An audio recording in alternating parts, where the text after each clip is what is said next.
I'm a little surprised because I see some pretty big names, at least in my opinion. Usually they would be for the summertime, so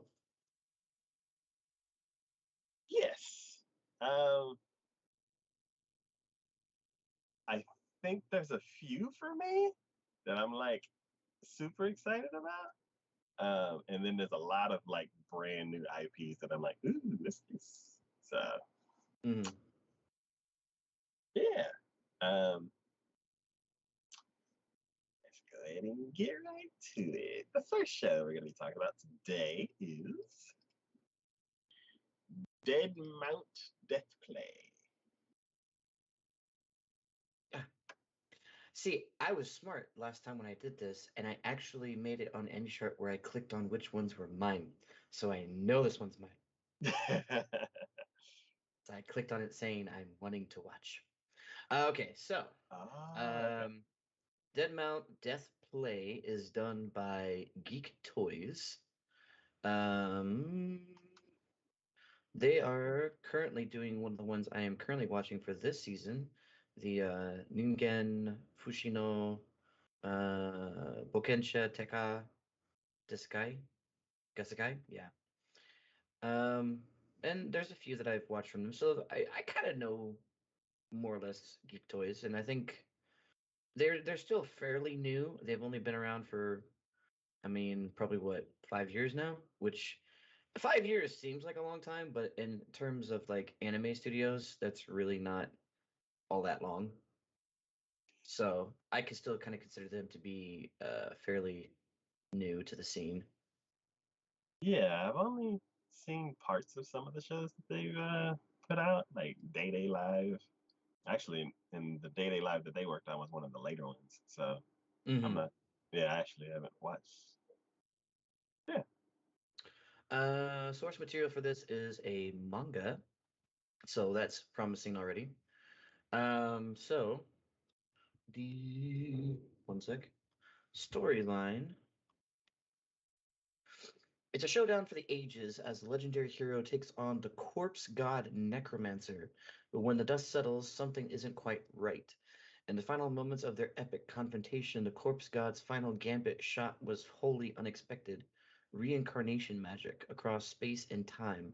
A boy named Polka Shinoyama awakens feeling not quite himself. Who could have expected that the climactic battle between good and evil would turn out like this? That seems very interesting. Um, it kind of seems like we're going off the same tired old spoof of like, good versus evil, reincarnation, here we go again. But the idea that of one, I don't think there's been many, even in like the evil realm, quote unquote, that have ever delved into like necromancy. So I'm kind of curious how far they go into that sort of play as that of that. And then I don't know, the way that they said it sounded like potentially the bad guy used the reincarnation magic. So the bad guy is the one who's now been reincarnated, and I'm curious where that's going to go. Is the good guy going to come out at some point? Is there, someone going to, try to stop him? I don't know. Okay. Or is now he just going to have free reign in this new world that he finds himself in? Or is he going to turn a new leaf and do good? It's possibilities are quite literally endless as far as that goes, as far as I'm concerned. Um, and first time watching bits of the trailer, looks decent. I'm not gonna say it's amazing. I do see some faint little tidbits of CGI, which normally I would be completely against, but little tidbits here and there, I'm kind of more or less going, yeah, I'm not cool, not like great with, but it's not going to completely ruin the experience for me. Mhm. Um, but other than that, I see a lot of like, powers and fighting and all sorts of good stuff. So I'm down. Fantasy, potentially a weird version of Isekai. So we'll see how that goes. Okay. Cool. All right. The next show we're gonna be talking about is Edomae Elf. Or Did you have this one, or is it just me? I think it's just you. I don't recognize that one. Okay. Or Otaku Elf. So this one is done by C2C, What is which I have seen three, four, five, about a handful of things from them. Oh, six, yeah. So a little over a handful of things from them. And I'm not they haven't been my most favoritist of anime studios, but there's a good chunk of them that I've at least enjoyed watching, and I think that they did a pretty decent job, especially with the animation department and production style. So I think that's pretty decent. Um, let's Yeah, this see. studio is like right up my alley. I was like, ooh, all this looks cool. Yeah. So this is also sourced by manga. Genre is comedy, slice of life, and supernatural. Story of this one is Kogane Koito is a teenager who works as an attendant to the Takamimi Shrine. Rumors have it that a deity dwells within the shrine, but the actual resident is an immortal elf who found herself stuck on Earth some 400 years ago. What's more is the elf is a total shut-in who won't go outside and has developed a taste for video games. Now the attendants at the shrine have to cater to the elf's love of the most modern gizmos, from handheld games to virtual reality headsets, in this charming fantasy comedy. Okay. I think this could be very interesting. Um, the idea that there is a female elf who I could see this being a thing where like someone from hundreds and hundreds of years ago and now in our time would be like absolutely stunned and amazed by the things that we can do with technology, Yeah. and just be like, oh, the convenience. Oh, look, you could do this. Oh my God, what is this now? Oh, I can look for things online and I can do all these other things. And then you have these like people who are like, wanting to, I don't necessarily say worship this person, but at least are in awe for the fact that they're an immortal being. And yet they're just comically not what you would necessarily expect of an immortal being. So I could see where the comedy can ensue in that regards. And Yeah. even watching the trailer for a little bit that I did on this now, it definitely seems like the main female is quite upset by the fact of how the elf just continually just tends to slack off, or just likes to play video games or do just random things. And I can see the twinkle in her eyes when she sees a new piece of technology. I'm sure that's going to be an ongoing theme. Um, so I'm sure there's going to be some sort of, um, some conflict that's going to ensue. But Yeah, so this one didn't have a trailer when I first came across it, so I didn't check it out. While you're reading the synopsis, I went through the trailer, and yeah, I'm actually interested in this one. Um, I was kind of surprised. I thought I didn't realize that there hadn't been a trailer for it because I didn't watch the trailer. But reading the synopsis, I was like, oh, this is going to be right up Big D's alley, because I think the idea and the premise behind it is quite interesting. yeah, I actually haven't watched a show that I can think of off the top of my head where the character is wearing like that classic priestess outfit. So I'm Hmm. like, just by seeing the picture that we have on it for right now, it gives me like Yasha vibes. It gives me Yep. like um other like it's it's like a different period of time. It may be the Edo era, but like it's the part of the Edo era that I like. A lot of shows that I like think of from my past are based. So like Inuyasha may take place in the Edo era, but it doesn't seem like it to me because it's so fantastical. Mm. So yeah, Yeah, I could see that. I'm like, yeah, this looks very interesting. So yeah, I'm gonna check this one out as well. Um, yeah, one thing about technology that you were talking about, what was it? I think when technology, there's a saying. I don't know the exact, remember the exact saying word for word, but it's like when technology gets advanced to a certain point, it's indistinguishable from magic. Yep. Yeah. I So figured that's what you were going with. yep. So this is actually just seeing her like eyes twinkle and all that kind of stuff. It kind of, it's like if you think of like what she would be doing in her regular era, where it's mostly like ceremonies and like offerings and like maybe solving a few issues here and there. And then now modern days is like video games and TV and like toys and all this other kind of Well, stuff. it's like the ceremonies, like magic would probably be involved with, but it was all very, like you said, ceremonies, very formal, nothing like crazy or fantastical or, whatever. But Yeah. like here, it's like, just you're saying, it's like technology seems like magic. So this would actually see like magic, but it's more of like commonplace and everyone can do, and it's just so non-formal. It would be something that someone like that would probably be like, "Oh my God, where has this been all my life?" kind of thing. Yeah. And I'm also thinking like technology makes stuff faster and easier. So Hmm. like back in the day, everything was manual and slow. So to do any kind of like festival or something like that, it took like days, weeks, maybe even months to get it all set up. And then in between that, it was maybe prepping for the next one, or it was just a lot of downtime because there was really not much else to do.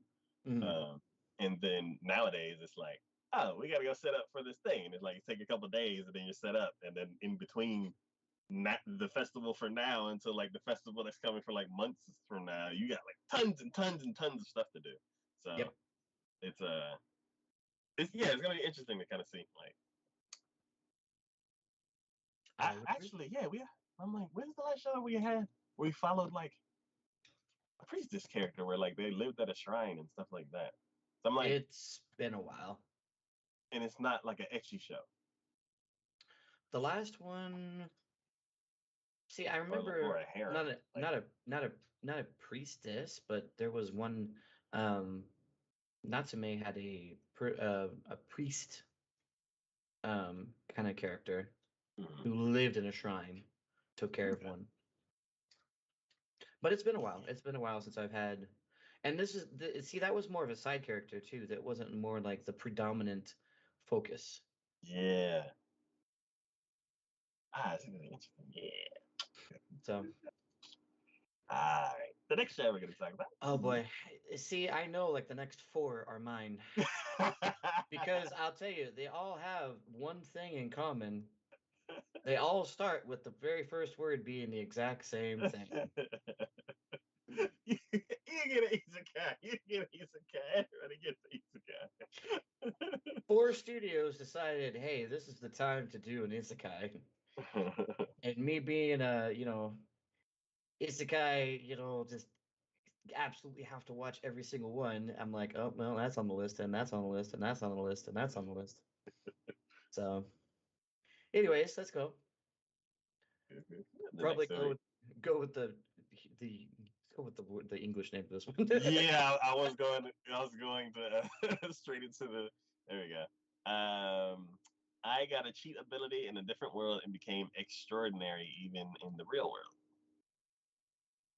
Yes. So this one is done by wait, Milipense?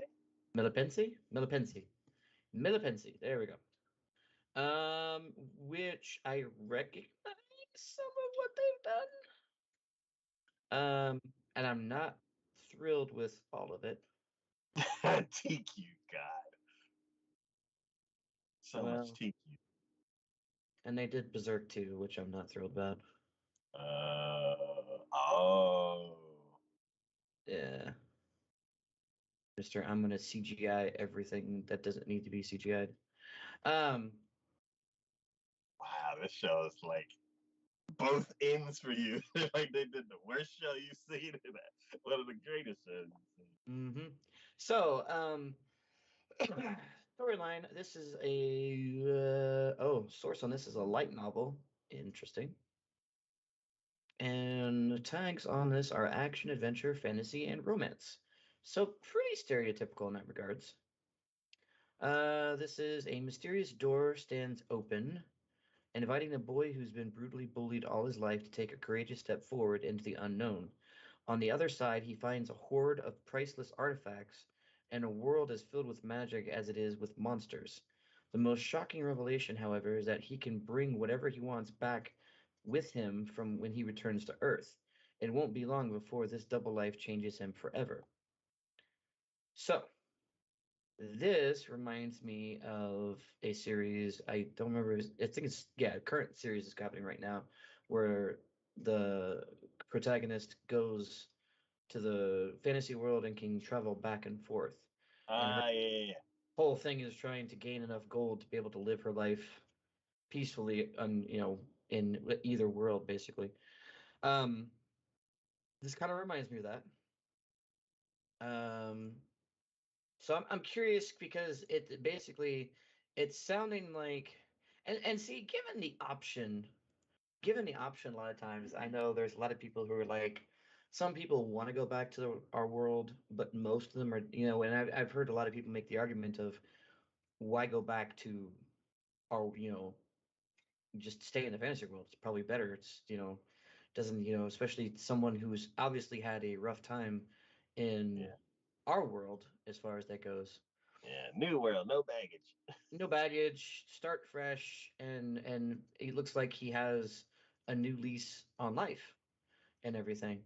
So I'm curious to see where they're potentially going with this, because I could also see where this might take a darker tone as far as that goes, because somebody who's been bullied all of their lives now going back, having all of this power, going back into our world, is he going to be good about it? Mm, Or is he going to decide to take some steps to, get his revenge on said people who yeah. bullied him all his life? And, it's like one of those weird sticking points. It's like, do you necessarily blame him for doing something like that? Especially depending upon the severity of the bullying that he was put under? I or is he going to be the better is he going to be the better person and take the high ground? In which case, I'd almost be like, why even if you're going to be the better person and take the high ground, why even bother putting yourself in a situation where you're going to be potentially tempted to do wrong with it? Why not just stay in the other world? Yeah. You know what I It, mean? it's one of those things where like those types of characters who've been antagonized against um it and then they end up showing like a darker side of them as far as like getting revenge and stuff like that. It kind of makes you like rethink that character where it's like, was this darkness always inside of you? And does this like kind of contribute to why you were having the issue in the first place? See, that is a very unique and interesting question, only because I know that there's even in our day-to-day lives, there is a question about whether or not someone is innately born certain ways or if it's the environment that causes them to become in certain ways in that regards. Yeah, because it's like let's say from My Hero Academia, like Deku being bullied. Like Deku's like the most like pure-hearted person on the planet. And like somebody antagonizing him, I'm like, I have no doubts that it's the bully's fault. But see, there again, Deku never sought because the only one who was really bullying him was essentially Sakura. someone who he considered almost a friend essentially. Yes. So it's like he bullied him, yeah, but it wasn't like with a whole lot of malice behind it. Now, like Yes. say for instance, we've seen this already happen before with like Jujutsu Kaisen, where the kid in that one was getting bullied, and when given power, he basically thought to, get even with those that had done him wrong. Yeah. It's such a But during the course of that, it became more readily apparent that it's not that he really. It's a complicated situation, and I mean, even thinking about the other one that has come to mind recently about that is jobless reincarnation. mhm. He got severely bullied, so much so that he became like an introvert and recluse, and wouldn't go out at all. And obviously he's been reincarnated in this other world, but what would happen if he had the opportunity to go back to his world?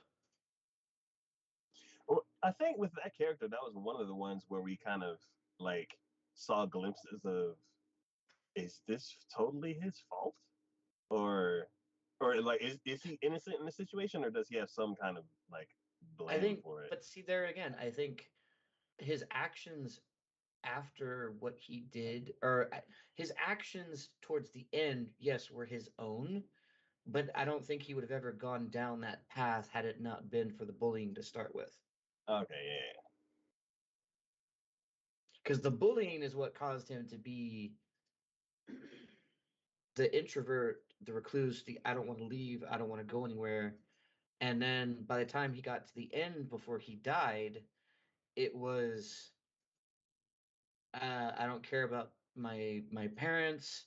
I'm a degenerate. I'm all this other stuff, and it just it's a very steep slope and a spiral that can be easily gone down just by the simplest of pushes in that regards.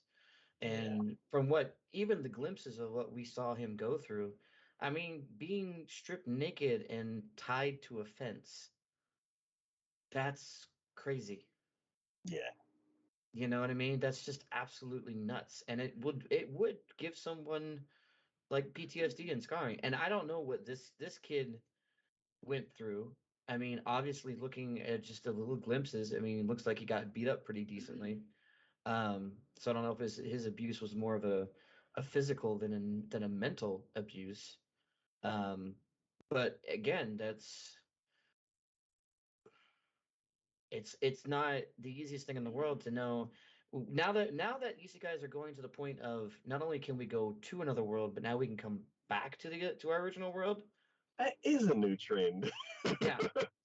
Now that they're going in that direction, that opens up a huge amount of possibilities, especially since now there's also been multiple who have given us that option based upon bullying and isekais as far as that goes.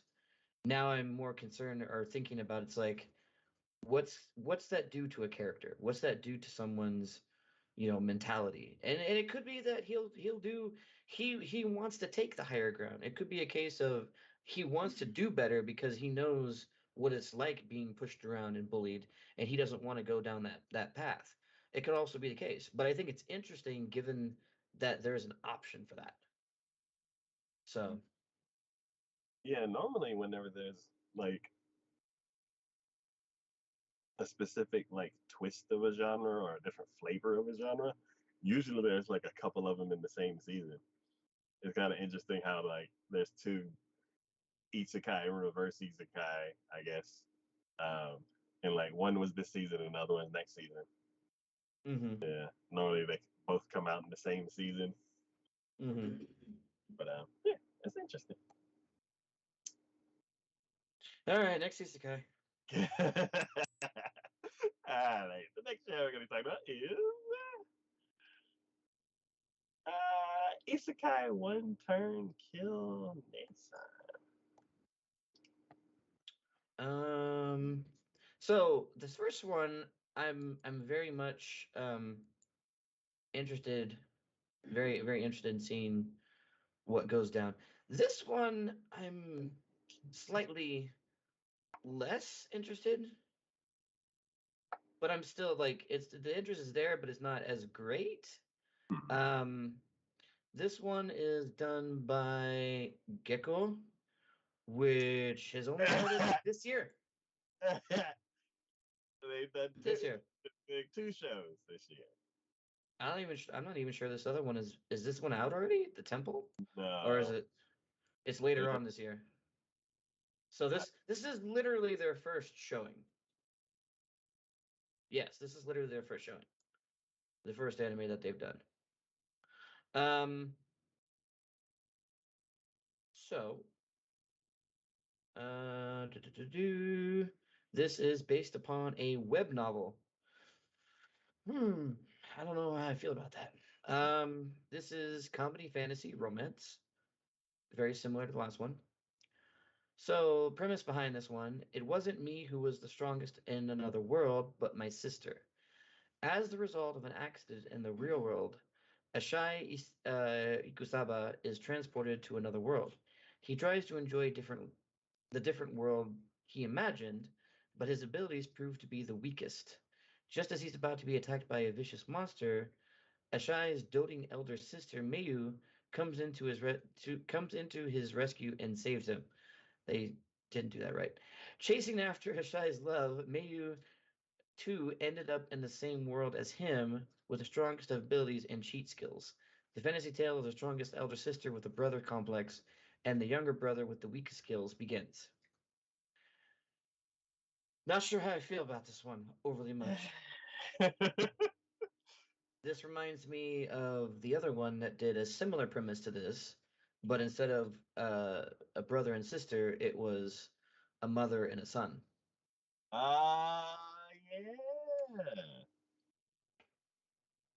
So I'm thinking this is just essentially somebody else's spoof on this. But they're just like, why don't we give the brother person instead of being the mother, maybe it's the sister and she's got a brother complex. And I'm like, that's gonna be weird. And I'm not sure I much care for it. I will at least give it the 3 episode, but I feel like I'm gonna end up dropping this one. Like I just already I'm gonna call it right now. I just feel like I'm gonna get so aggravated and so annoyed with the main character and the main two characters essentially, the brother and the sister. The brother for just probably just going along with it, and the sister for just being etchy for the brother. I'm just gonna be like, I'm done. But I'll give it a shot. I'll give it a shot. I'll see what happens. It's a new sky. I'll do it. I'll take one for the team. Um, yeah. Not as happy about it, but I'll take one for the team. Good, good, good. The next show we're going to be talking about is Summoned to Another World for a Second Time. Okay, this one is done by Studio Ellie. That's like I don't And recognize them. nope, I don't recognize them, and I don't recognize any of the things they've done so far. Their first anime was back in 2020, so right during the pandemic. Oh, I did watch the first episode of Gibiate. Was any good? Um, this is the one where there's two hero, like two people from the Edo era. They Oh, get like transported on a boat to the modern era. yeah. I remember you talking about this one. Yeah, I I knew was it looked somewhat familiar, but yeah. Okay. like, Okay. So this one is adventure, comedy, fantasy. It is based upon a light novel. So as far as source materials go, usually to me, ones that usually translate over the best are usually mangas, then light novels, and then like web comics, and then video games at the very end. or like web things and then video games at the end. So light novel I'm okay with, just not as great about with if it had been like a manga. Because I think they just do better job when it's something that's the visual storytelling is already apparent, if that's the case. You know what I mean? So storyline behind this one is there was once a hero who was summoned to another world, and he saved the world. However, the man was caught in a trap and was forcibly returned to his original world. On top of that, he had to start over as a baby. This is the story of a crazy journey in another world where a former hero who was reincarnated into a slightly gloomy high school student is resummoned back to the same world. There's a lot of room to work with when it's the second time, huh? What? So he got isekai'd to another world. He was summoned to another world, and he fell into a trap that basically forced him back into our world again. And it sounds like he restarted as a baby in our world, grew up, and then got resummoned back into the other world again. So I'm assuming there is going to be a time jump early on. We'll see like the conclusion battle and him getting resent back to our world, where then he comes and gets reborn as a child, as a baby. There'll probably be a time jump where he's in high school, and but he still has. It sounds the sound of it. He still has all of his memories. Like he still retains everything from every situation. So then, by the time he comes back into our world, grows up, is now in high school, he then gets resummoned back to that world, which I'm assuming by the time he goes back to it a second time, there has been a time jump. So he's going to know of this world, but he's not going to. There's going to be some distinct changes, I'm assuming. So his original world, he became a hero and he saved the world. No, not his original world. He was born in our world, got summoned to. So he was born in World 1, our world, got summoned to World 2 to become a hero. In the fight that he had when he finally vanquished at the end of it, he fell into a trap which forced him to go reborn back into World 1, our world. He grows up in our world, still retaining all of his memories from World 2 and previous World 1 that he had been in. And he's all like gloomy because he's like, I was a hero, and now I'm now just nobody in a high school again. And then he gets resummoned back to World 2. So he went world hopping, but not of his own volition. So he went 1 2 1 2. Yep.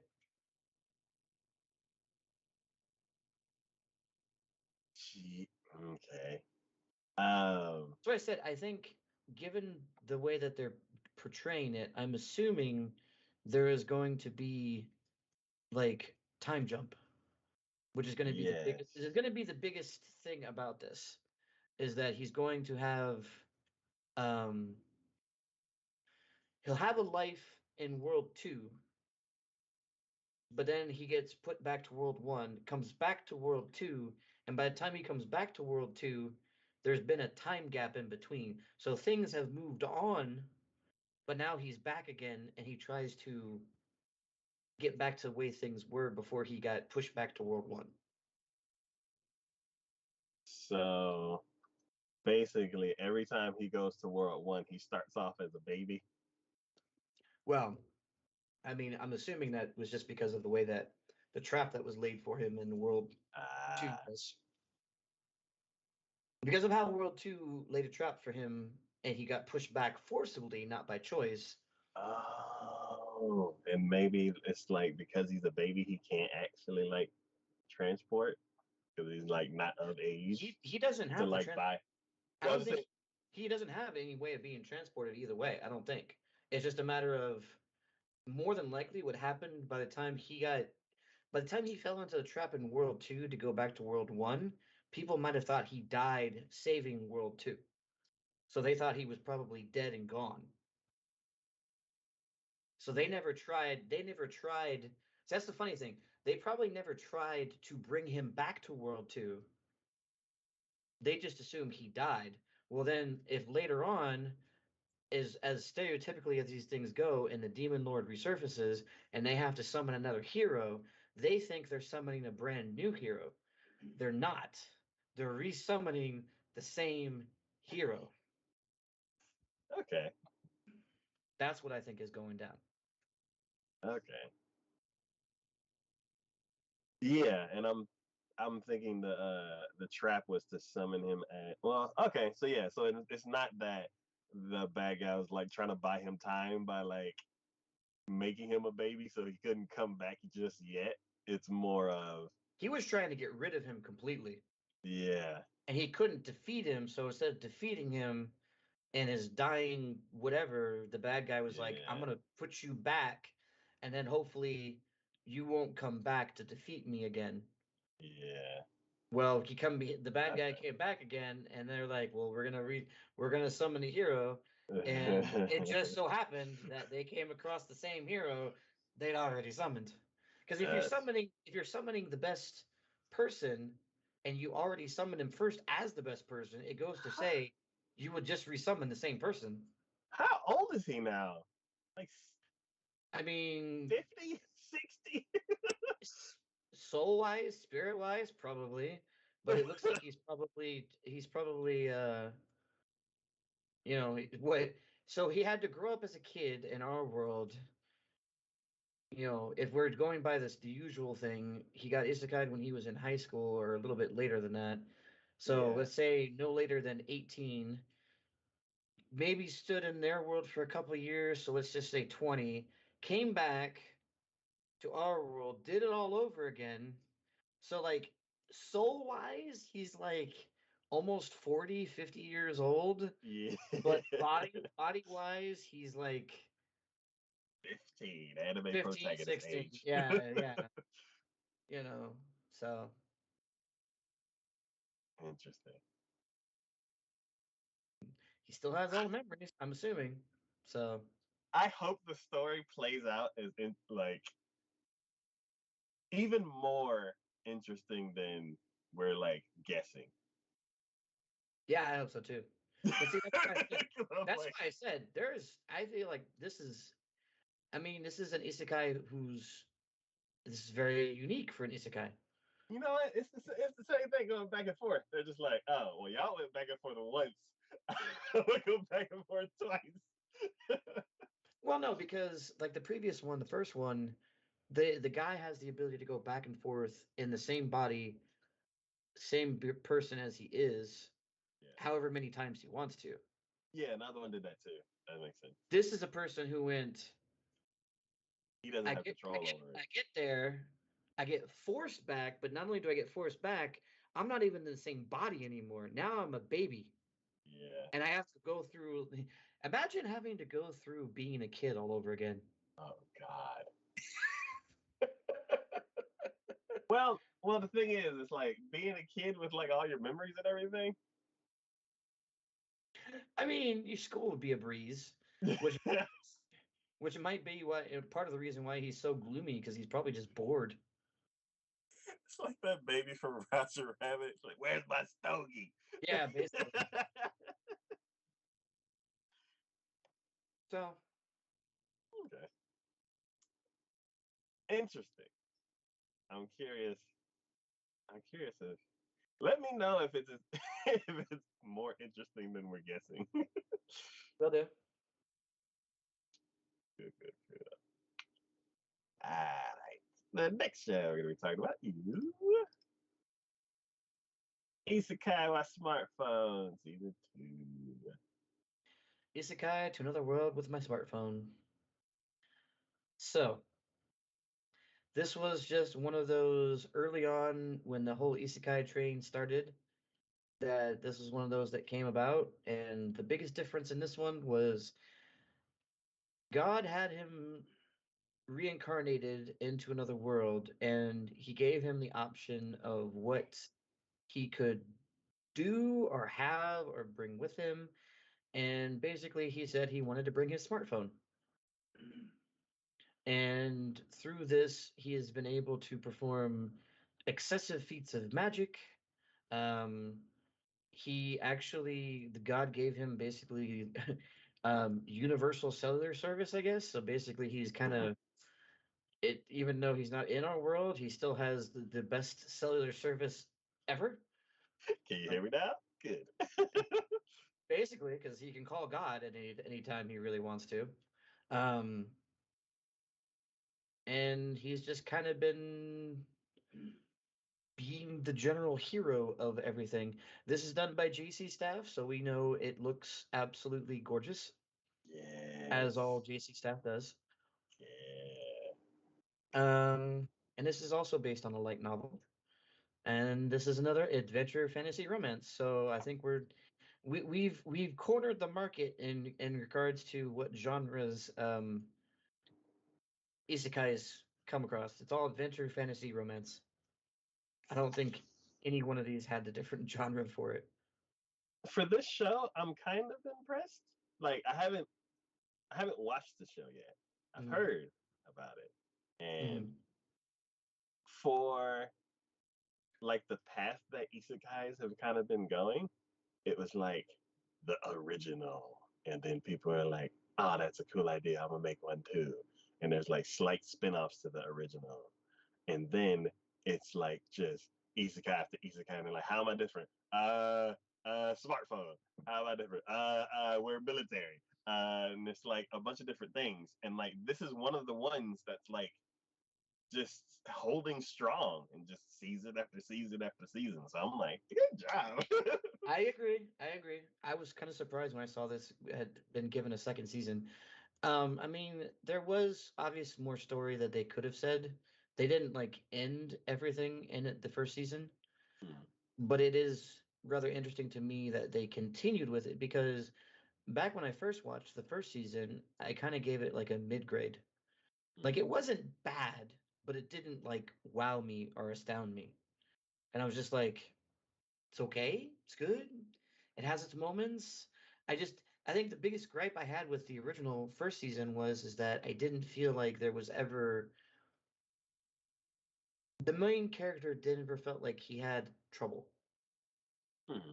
Like there were things situations he got put in, which could have been construed as like, oh my God, how he's gonna get out of this. But it was always like Johnny on the spot with the answer. He whip out his smartphone and figure something out. So like the danger never like became too dangerous.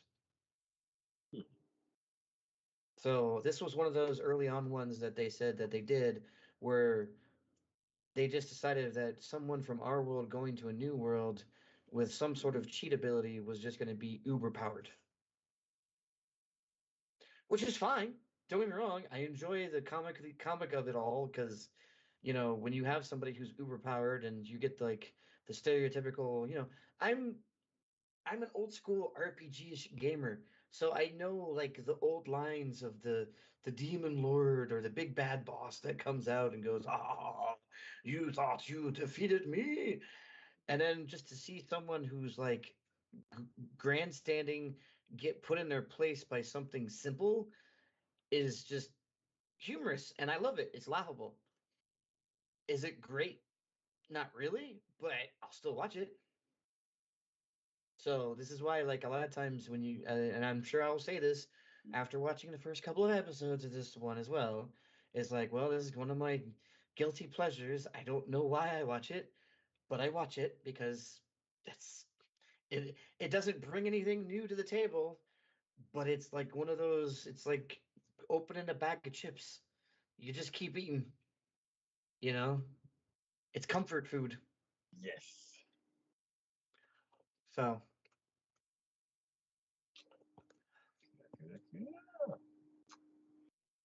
All right. The next yeah, show. we're done with the isekais. At least those that are named Isekai. So, just to say, I was thinking about this since we have four isekais all right in a row. If so far, in my opinion, if I were to rank them on what I thought were going to be either I'm most excited for or just what I thought would be the best overall, I want to say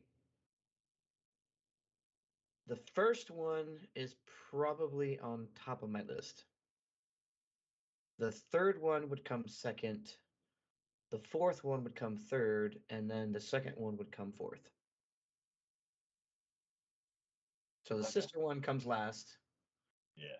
The first one we were talking about where the guy just gets or he can walk through a door and get transported to the other world and then brings back powerful artifacts and stuff like that. That's top of my list. Okay. And then the previous one we were talking about where the guy gets re-summoned, that's like second on my list. Because I see potential. So those may move after watching the first couple episodes, but that's so far where I'm at right now.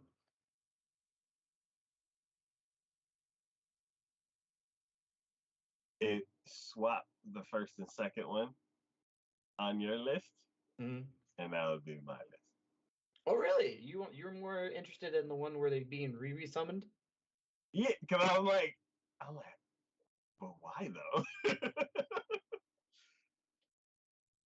Yeah, I mean, Yeah. it's possible. I like that we're pretty much the same though, for the most part. We're right there.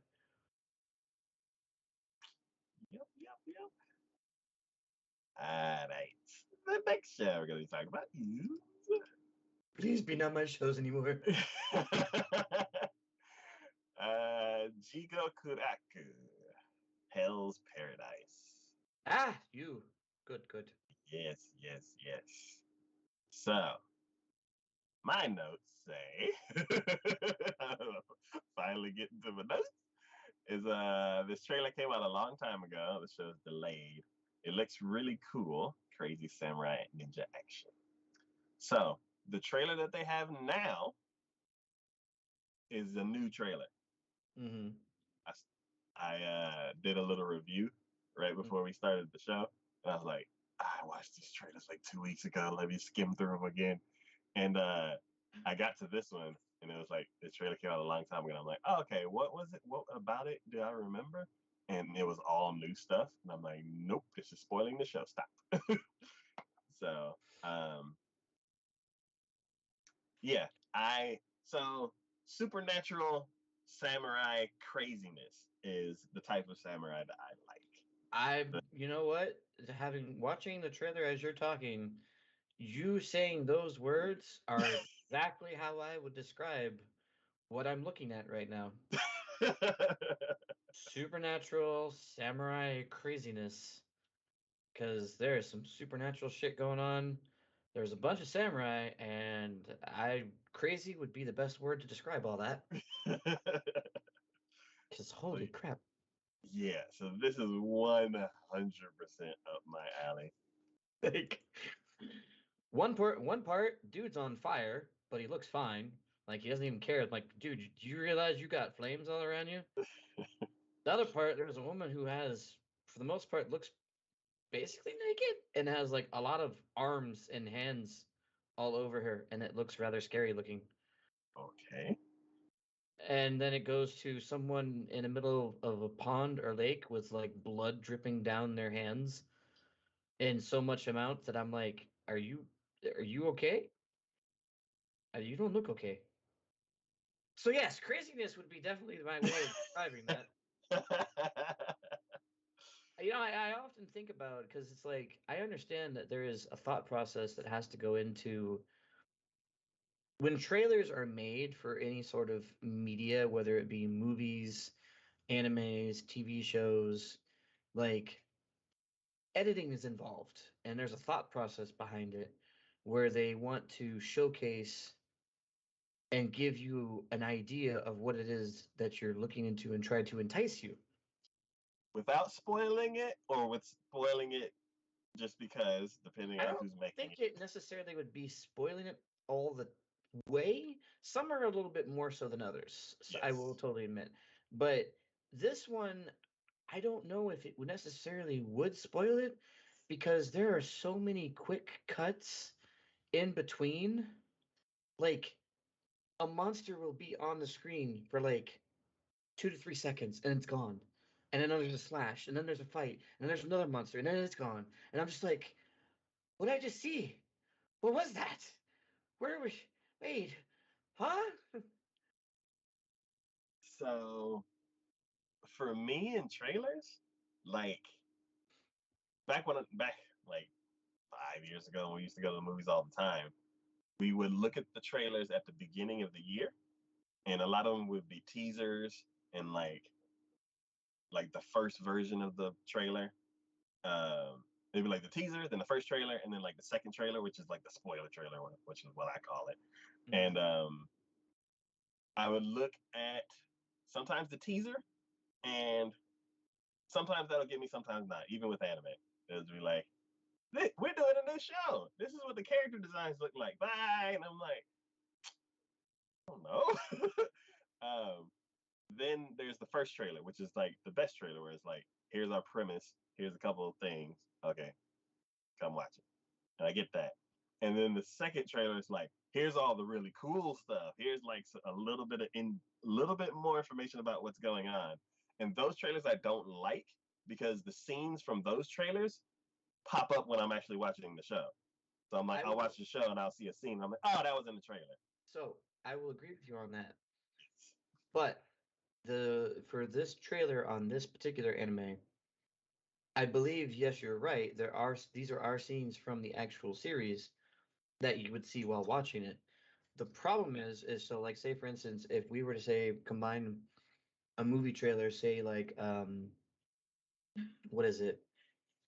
What was the spin-off of Fast and the Furious? Something Hobbs. Oh yeah. Um,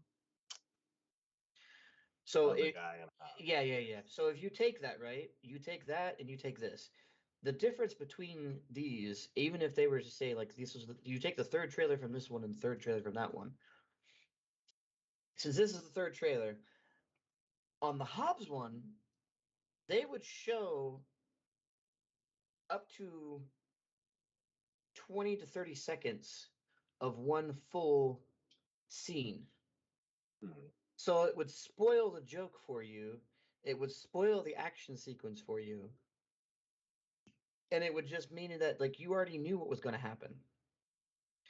In this, I don't think they had any one scene last more than 5 seconds. Like it was just cut all the way across. And I'm like, you may see a monster, doesn't mean I know what the fuck it does, or why the hell it's there, or what it's trying to do. I just know, well, that's bad.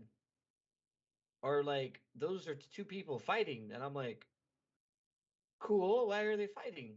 Whereas like or it was Hobbs, it was like I knew the dynamic between the two because they had so much dialogue and so many longer scenes in between it where it was like, oh, I know this is the stereotypical, buddy cop situation where they don't like each other and they are like fighting and kind of working against each other situation.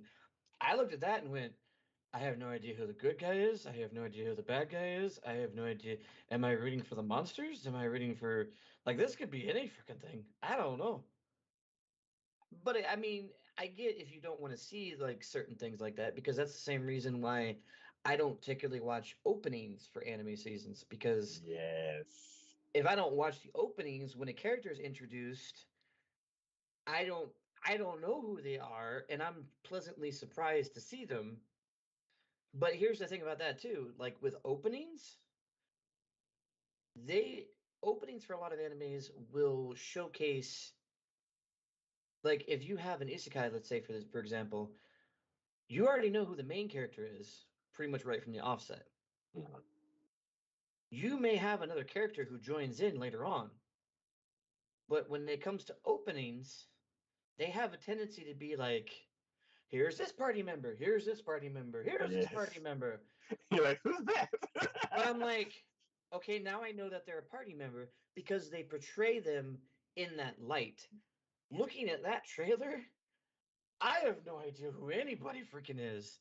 It could have been freaking that could have been a good guy, a bad guy, or just like essentially an NPC character who I have is just going to be there for the one scene and then is gone for the rest of it. I have no idea. Yes. One thing that I have for this show is because it's been a show that's been delayed.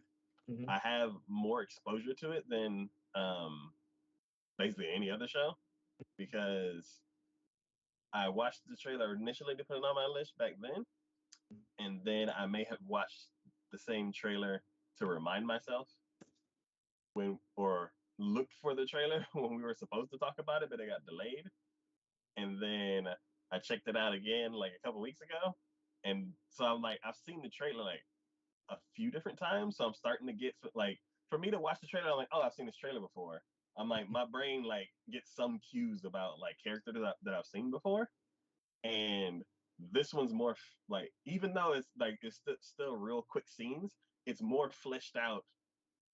Like they're actually doing things instead of it featuring us. So for me, and for this show, I'm like, I've seen too much of this show without actually watching it. So I'm like, nah, I don't want to. Hmm.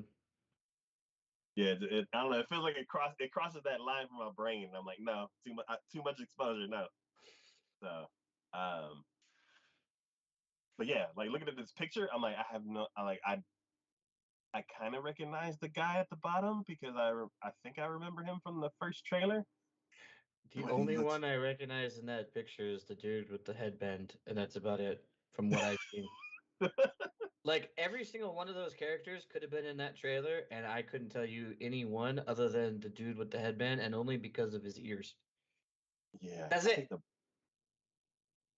I think the So, bottom two people were like the main feature in the first one. hmm. And like, yeah, I don't know. The other trailer had like a different feel to it and everything. I'm like, this is weird. It's changing what I think about the show and all that kind of. I'm like, no more. But yeah, I'm like, oh, this show seems like it has way more to it than I thought back then. So yeah, I'm very excited for it. Um, And now I see. Before I was just looking at pretty pictures because there's a lot of pretty pictures in regards to this. Now I'm reading the dialogue because they have a little bits of pieces of that dialogue, at least in the very like first, I don't know what, 20 seconds, 30 seconds of it. mm, I'm beginning to have a better picture about what this is going to be about, even mm, though I read the synopsis. I think to me, the very first time I read the synopsis, I kind of shied away from it only because of how it began. okay. But go ahead. Uh, yeah, so the studio for this one is Mappa, one of my favorite studios. Um, yeah, they, there's so many shows that I haven't watched from them, but I think we just like JC stuff, we can say they're yeah, good and they do beautiful yeah, stuff. they are. Oh, okay. Your favorite shows on there. But yeah. There's quite a few that could probably I could probably check off that list as far as favorite shows go. Oh, I was saying favorite with air quotes. Like, do you want the list or? uh, yeah, the synopsis for this one is I might need some water. the It's a Edo long one. the Edo period is nearing its end. Gabimaru, a shinobi formerly known as the strongest in Iwakagare, is now a death row convict. Who is now a death row convict, is told that he'll be acquitted and set free if he can bring back the elixir of life from an island that is rumored to be the Buddhist Pure Land, Sukhavati. Uh, in hopes of reuniting with his beloved wife, Gabimaru heads to the island along with the executioner Yamada Asaemon Sagiri. Upon arriving there, they encounter other death row convicts in search of the elixir of life, as well as a host of unknown creatures, eerie man-made statues, and the hermits who rule the island. Can Gabimaru find the elixir of life on this mysterious island and make it back home alive? Okay. It's funny Yeah, that the the main synopsis reminds me person's more of the first trailer. it's funny that the main person's name is Gabimaru. I was like, that sounds familiar. It should. Should I say where? Oh, Slime. Yes. Yeah. Gabimaru. Gabimaru. Ha! Ha! Somehow I don't think he's going to be nearly as comical in this one as he was in the last one. Yeah.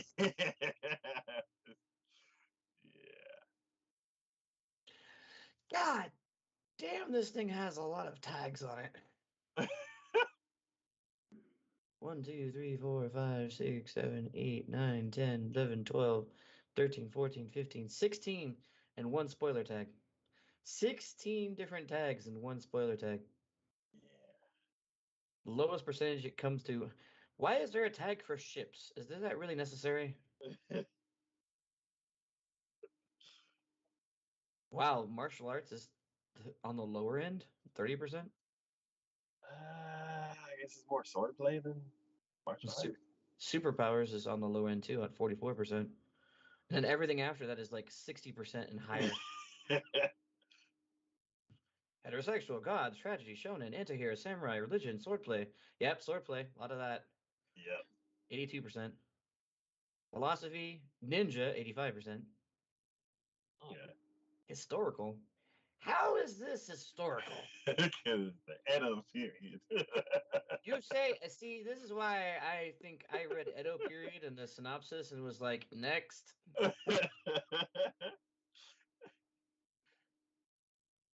Gore is 87%. It's going to be bloody. Yeah.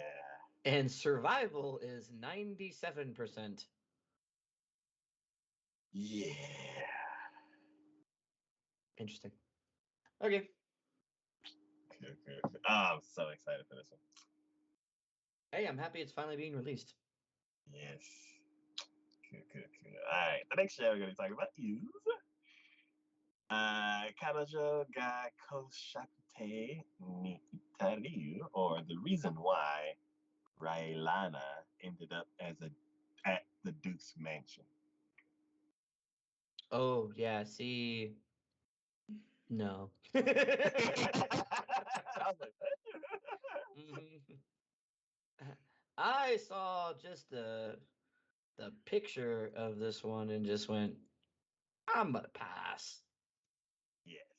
So my notes say teleported into a story where where you become a character who's about to die, trying to rewrite the story from within. Very, very cool. Um, Come on. the basic trailer. Looking at that picture, can you not tell me you immediately think of like Sailor Moon? Yes.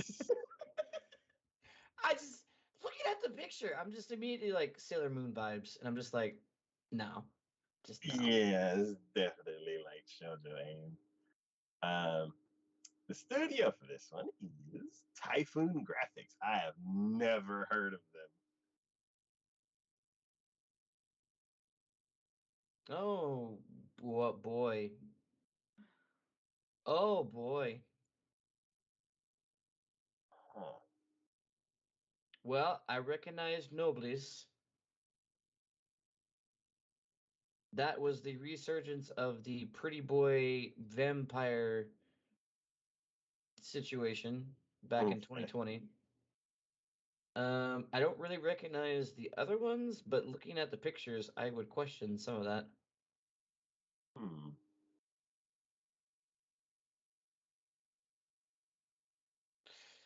They like to do a lot of slice of life and a lot of romance. A lot of romance. Interesting. Um, yeah. So the synopsis for this one is after a mysterious death, Park Yuhana, that is a Korean style name, enters the world of a novel. She is revived as a minor character Raylana McMillan, okay, who is to be poisoned to death by her own betrothed. In order to break up with her dangerous fiance, she offers a surreptitious, Jesus, $10 word, deal to the male protagonist of the novel, Noah Wainwright, but ends up romantically with other men that are not part of the plan. Noah Wainwright is inescapable, but suspicious. Wait. Okay. Noah Wainwright of inescapable but suspicious charm, honest Justin Shamal, who loves only one person, or Adam Taylor, for whom you have a soft spot for no reason whenever you see him. Will Raylana successfully get out of this crisis and create a new ending for herself? Who will be the one that will join Raylana in her new ending? The first part of that second paragraph broke my brain. I was like, what is this sentence? And then halfway through, I'm like, oh, you're talking to ladies. Okay. Because I'm like, I don't understand what you're asking. No, I'm good. I'm good. I'm good. Yep. I don't know. None of this really screams to me like I'm overly interested in it. So, thing that got me is basically being put into a book that you like. I feel like she's familiar with the book, and she's being put into this book where she knows that her character is going to be about to, like, is just written to die, and she's trying to break her way out of it. That reminds me of Higurashi when Nope. Nope. Just nope. when you know, is her name Ray? Like the purple hair girl. I don't know. I try to block a lot of Higurashi out of my mind. There's a part where she knows that like things are like just destined to go a certain way, and she's like desperately trying to like change the plot. And yeah, I don't know. It's like as soon as it says she's trying to like change her path, it just reminded me of Higurashi, and I'm like, oh, that struggle. So I'm not Yeah, sure. no, Not sure how no. much of the romance is going to be part of this, but I'm very curious about like trying to rewrite destiny. There we go. Mm-hmm. Yeah. But yeah. Curious.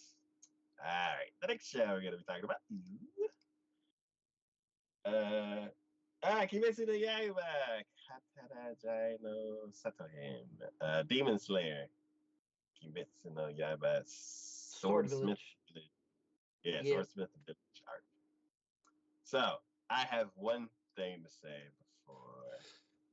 Um, yeah, a masterclass in hype for a trailer. I didn't even look at the trailer. I didn't even look at the trailer. Oh my god. Nope. I'm like, I mean, I'll look at it now, but originally I saw Kimetsu. I'm like, nope. I'm already sold. I mean, I'm gonna watch it. Yeah. Me, I'm like, ooh, are they gonna show something? Ooh, are they gonna show something? So, like, I mean, this is kind of the trailer that you would like then, because it doesn't really show you anything about. Oh, it's freaking tease. It's like, remember this awesome thing? Ting, ting, ting. Remember this awesome thing? Like, yes, I do. Ting, ting, ting. Remember this awesome thing? Like, oh my God, there's so much awesome stuff. What are we doing next? Ting, ting, ting. Remember this awesome cool thing? I'm like, ah, yes. Trailer over. And you're like, fuck you. Get me all excited. Well, I'm already pissed off at the trailer because they re-showed me the most tragic thing that's happened so far in this entire series.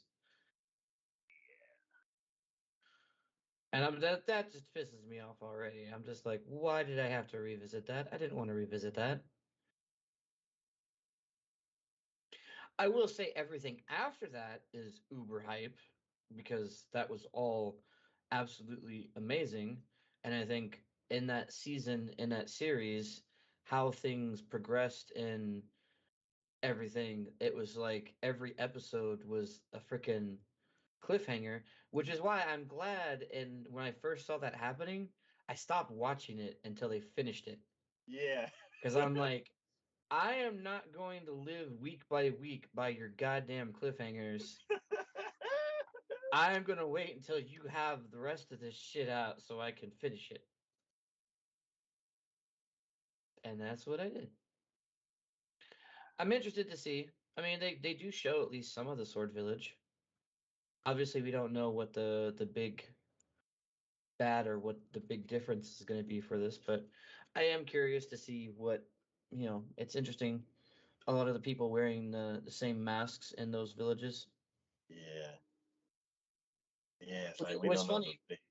Somebody made a speculation about the fact is like why do the swordsmiths wear masks? And it's like, why wouldn't they? Because if they didn't wear masks and they were known as being the swordsmiths because they're the ones who always deliver the blades to the demon slayers, if the demons knew who was making the blades, the demons could just go kill who was making the blades, and that would Yeah. therefore damper what the demon slayers can do. Yeah. So of course the freaking swordsmiths are gonna wear masks. Yeah. And all the matches look like very similar. And it looks like, I mean, we could even tell based upon the picture for it and everything, but it looks like, obviously the two that were going to be, we always every arc, every season, we always have somebody that we're one of the main Hashira that we're following with. And Hmm. I guess in this one, it's the Mist and the Love one. Hmm. So we'll see how it goes. Yeah. Yeah, like you said, the we don't know who the big bad is, but it's like, do we know who like the medium bad is? Like we got some medium bad kind of floating around. I'm like, are they gonna show up? Like, Well, I mean, looking at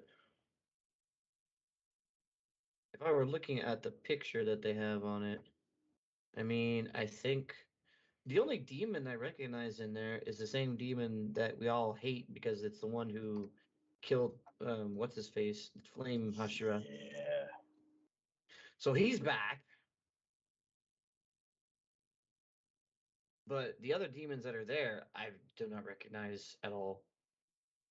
Which would make sense. So every time as the series progresses and every time you go through it, you always want to up the stakes. You always want to have it be more critical, more exciting, more action, more it just becomes more of what it already was. So the fact that we have two Hashiras, we have our main, dude Tanjiro, his sister, and it looks like Genya, the one that had passed the Demon Slayer quest or whatever when Tanjiro did, is also going to be a part of this one, which makes sense because they kind of reintroduced him at the end of the one of the seasons. So I'm like, oh, he's back. So if they have like essentially what one, two, three, four Demon Slayers and then Tanjiro's sister, Nezuko, it would make sense that there's multiple demons involved in this one. And if they're attacking the Swordsmith village, it would make sense that they would send multiple demons because they want to make sure that the job gets done.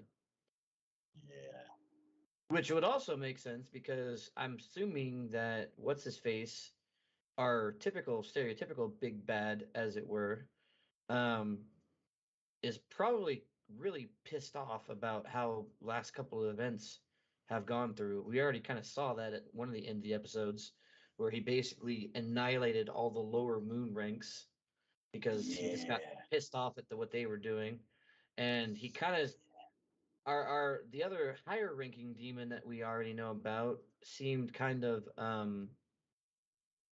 he seemed pissed off at him too. So my assumption is he's trying to attack the swordsmith village in order to try to hinder the demon slayers.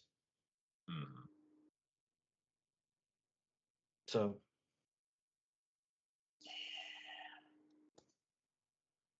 This is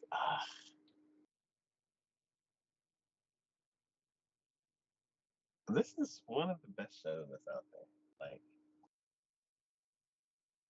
for the I longest time, my hero just had like kept the crown.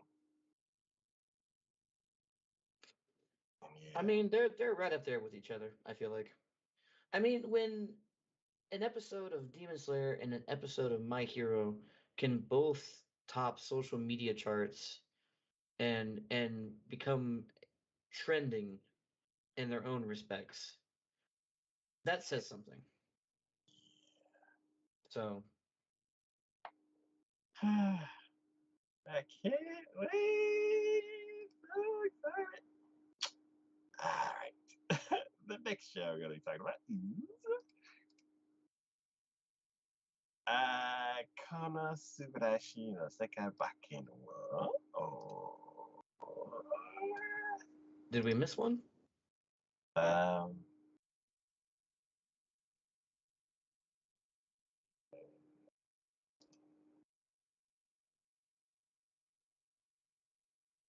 um, is it Kimi Hokago? Kimi Insomnia? wa Kimi wa Hokago Insomnia? Yeah.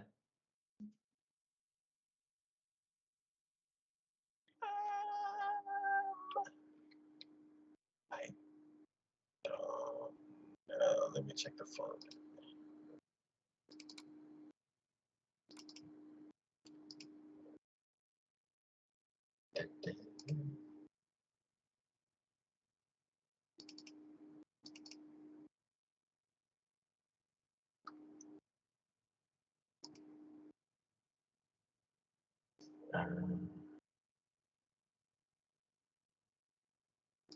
Oh, maybe I clicked past it. Okay. Uh, Oh, they're out of order. Okay. That's fine. Okay, let's do that. The next show we're going to be talking about is Kimi wa Hokago Insomnia. Or Insomniacs After School. So this is done by Linden Films, which we have experienced Linden Films in a lot of different things. Yes. Oh my goodness, I shouldn't have looked at that, but now I've looked at it and I know what's coming out. That's interesting. Oh, I didn't realize now 2023, Linden Films is going to be doing Ronin Kenshin and Goblin Slayer too.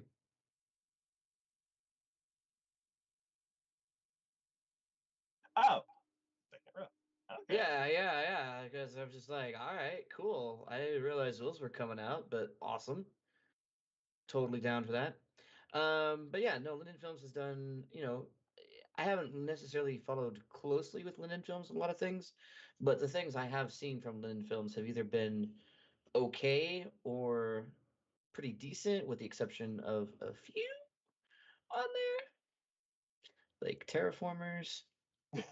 Um, We don't talk about Terraformers.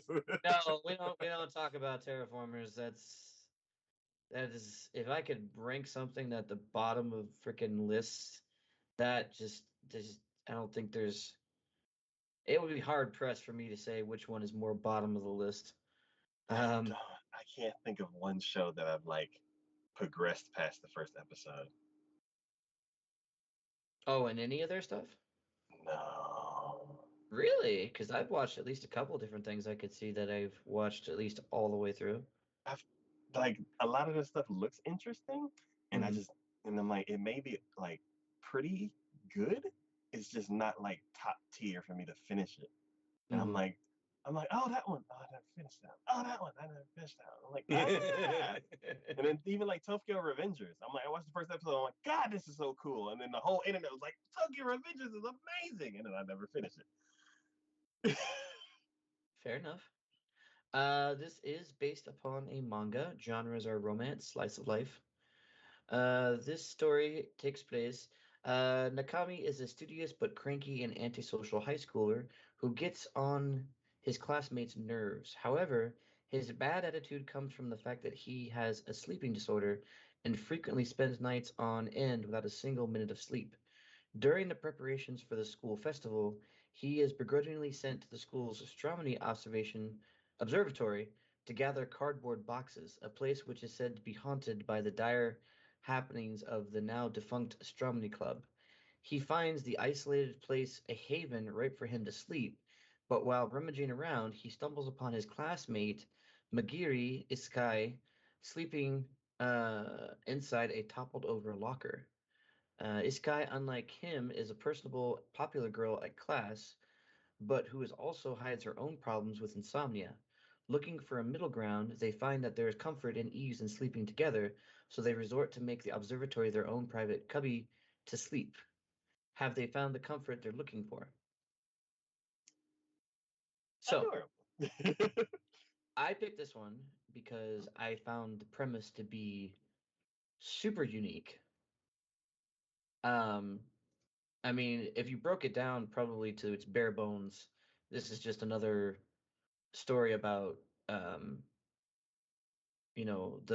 the antisocial outcast guy and the popular girl, being basically starting a romance together. Bare bones, yes, that's what it's about. But having this whole thing about both of them having issues with sleeping is interesting to me, and I'm curious to see how they plan on incorporating that going forward.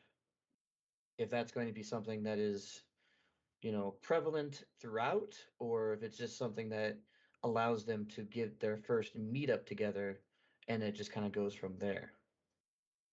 I'm also curious because it said that the guy was antisocial and annoying to his fellow classmates because of the fact that he couldn't sleep.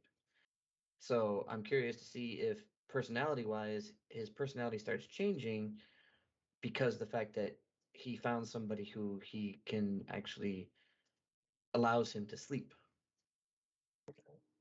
So character, I see this as a hugely character driven story. Okay. And I'm just I guess I'm feeling down for that and seeing where that might go. Cool, cool. I also had this one on my list. Now that I've heard the synopsis and everything, yeah, the story seems very interesting and sweet. I'm always up for a romance. The reason why I put it on my list from the trailer was mostly the animation style. It has like a round and bubbly, but like slightly realistic animation style. Mhm. A lot of the characters remind me of Lilo and Stitch. I can It's see that. like, yeah, it's like if you take the Lilo and Stitch style and put it in anime, I feel like this would be it. I can see So, that. so yeah,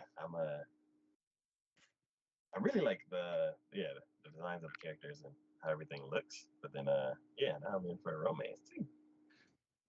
I'm curious to see. It's like I'm hoping that they don't just use that as a way for them to actually just get together. I'm hoping it becomes like I'm hoping like at some point there is some sort of thing that keeps them apart, and because of that, they both have issues because of the fact that neither one of them can sleep without being able to sleep together. Mhm. And I like the fact that to me, they could have gone a different way with that. And I feel like the fact that it's just to them, it's just being able to sleep is wholesome to me. Mhm. And I like that. We could have gone a completely different way, but they basically are only doing it because they need it and it's comforting. It's no, it's not meant to be anything more than that. It's just because the two of them find comfort in each other and they can sleep that way. So I'm hoping it doesn't immediately devolve into like immediate romance or situation. I'm hoping it. I mean, how many episodes do we have on this? Is like another 12 or it doesn't say. I don't think. No. I'm hoping that they give it enough time to breathe to Mhm. where it's not just an immediate like the two of them sleep next to each other and immediately start falling in love. I'm hoping it's a gradual thing that happens. And like in the beginning, it's not even like that's not even why, it's not even why that is. It's literally because they need to sleep. I'm curious if he's gonna find the place and not come across her. Like Initially, for yeah, I don't think so. It sounds like he finds the place. He might have started making himself comfortable and then immediately finds her. But it like I think during the course of that it becomes 'cause I'm like like it he's sounds trying. I feel like he found it like being basically a nice serene place, and then he's like, I could probably like I don't know something comes across him. He's like I could probably sleep here. If he immediately finds like some kind of obstruction, I'm curious like what about it wouldn't turn him immediately away? I mean it could be a case of like he finds a nice place like this, immediately is like, I bet you I can take a nap here, and actually starts taking a nap. And then during the course of the nap, he wakes up to find her right next to him. That would be yeah okay. So he's already slept, and it probably came to him thinking, I was sleeping and I felt so well rested. Yeah, And I'm curious if it's because I was sleeping here, or is it because she was sleeping next to me? okay. Because it did say that she was a popular girl, right? Hmm.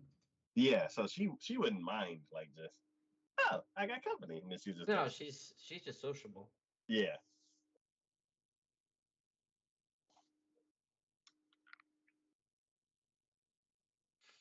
So yeah, I could totally see that. I could totally see that as being the case. And like I said, as long as they continue along that trend, I'm fine with it.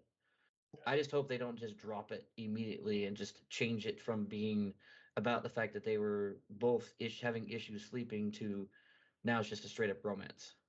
Okay. Yeah. I'm gonna be so mad because I already know it's gonna happen. But I'm like, when somebody finds out about the like both of them being in that room and it just turns into a mess. I'm like, God. I'm like, I just had this built up anger towards that person already. I was Yep. just like, as soon as it happens, it's like, I hate you. Oh yeah, for sure. Because we all know what's going to happen. Yeah. Ah, the next show we're gonna be talking about is Now, Kana Subarashi Sekai ni Bakenwa or Konosuba, an explosion on this wonderful life. yeah, I this is probably one of those weird situations where I'm hyped and yet not so hyped for this. But I know you are like super probably hyped for this. Ah, it's like it's I am so I don't know if I was like disappointed by the trailer because I don't know what they're saying or what the point is, like what they were doing. And some of the characters, I'm like, you look like you're gonna suck. Like, I don't like you already. Um, but I'm like, why do I like her so much again? I don't remember. It's been so long since I've seen Konosuba. I mean, every single one of the characters in Konosuba was just quirky, weird, abstract. They all had their own peculiarities to them. She was one of those. She can do this massive spell, but every time she does, she can only do it once, and it completely drains her, and she almost passes out because of it. Yeah. And the last time I remember with her, they were trying to get her stamina up. So basically, she was using a far off castle as a target Oh, practice. that's right. Yeah. Why y'all keep blowing up my house? Yep. Ah,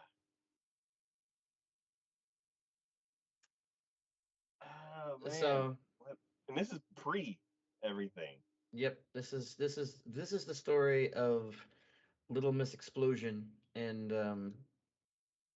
yeah, how she became to be who she became to be, which is interesting, I guess, to me because we've never really gotten, to my knowledge, and what I've seen before, we've never really gotten a anime prequel that solely focused on one of the characters in the story that we've seen so far.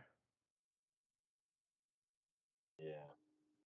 Because, I mean, yeah, she was part of the group that they were with, but she was never like a focal point of it. She was always kind of like delegated to the side. Yeah. So I'm curious if this is a intention and they're going to be like, oh, we're going to do this, and then we're going to do the death or the night story of how she became, and then we're going to do the Didn't goddess's story. didn't we learn some about the knight because she's like a princess? I don't know. I probably blocked that information from my brain. This this series is so utterly ridiculous, and I think it annoyed the crap out of me because the whole point of him being transported to this other world was so that way he could go and face the demon lord, and he never in like 2 seasons never leaves the starting freaking town. And I'm like, are we ever going to go after this freaking, or are we just, that was just the reasoning, and we just completely abandoned it, and now we're just, this is where we're at. This is what we're doing. Yeah. And that just, it irritated me to no end. I would like to see an Aqua story. I'm not surprised. I'm totally not surprised. Because it's like she's she thinks she's all great. Well, and obviously the other gods hate her Yeah, I'm like, what's happened? because the minute he made the request of her being his thing that he takes with him to this other world, the other gods just jumped on that boat like right quick and in a hurry and just like, oh no, take her. It's all good. Take her. Take her. They're like, wait, Like can there you wasn't even yeah, a you can? question Okay, about that. yeah, yeah, Yeah, there wasn't even a question about that. They're like, no, fucking take her. We don't want to deal with her anymore. yeah. Ah man. And it's like, why does she do the little water thing? Hmm. What's that? So I feel like I might be mixing that princess up with another show that has a blonde, strong knight princess. But there's another blonde knight princess who's a masochist. not that part, but she's greedy. So I may be completely throwing somebody else's backstory on the knight from this show because I Gotcha. haven't seen it in so long. But yeah, I hope I hope this was good. Like y'all gotta be just as funny. Like ah man, because it seems like it's a witch school. Like Yeah, she's going to school. She's going to school to learn magic. And the joke of it is that she wants to learn explosion magic, and everyone's like, Explosion magic is pointless. It's stupid. It's pointless. No one learns it because no one ever does it, and it can't be. It's no practical point to it or reasoning behind it. And she's like, I want to learn explosions.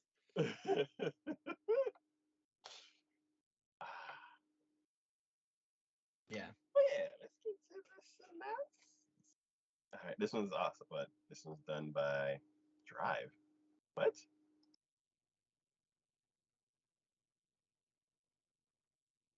Studio Drive. Oh, they'll be doing. Oh, it's not. They picked up the. They picked up the licensing for it Yeah, because because they're doing season. they're gonna be Yeah. doing season 3 for it. So Who did the? It was. not only that, but they also picked up the licensing behind Fumetsu no Anata. Who was that? I was like, Studio Dean. Yeah, the little jiggly. The animation is gonna be different. Interesting. I could already tell the animation was different. This is gonna be interesting. All right, so a new studio is taking the helm for this one. Um, oh man, and yeah, the synopsis goes: Crimson Magic Clan members Megumin and Union are at the top of their class, but they still have a lot to learn. Union begun learning advanced magic, but Megumin has gone down a different path to life of explosion magic. Despite being warned of its limited usefulness, Megumin believes explosion magic is the way for her to become great, voluptuous wizard, and she won't be convinced otherwise. That is probably the entire. Like, I don't even think there's gonna be like an evolution to the story. That is probably from start to finish the entirety of the story. Everyone keeps trying to convince her to not learn explosion magic, and she completely refuses them and goes, "No, I am learning explosive magic." But don't you want to learn fire magic? You're part of the Crimson Clan. No, I am learning explosion magic. That is the only magic that is suitable for my greatness.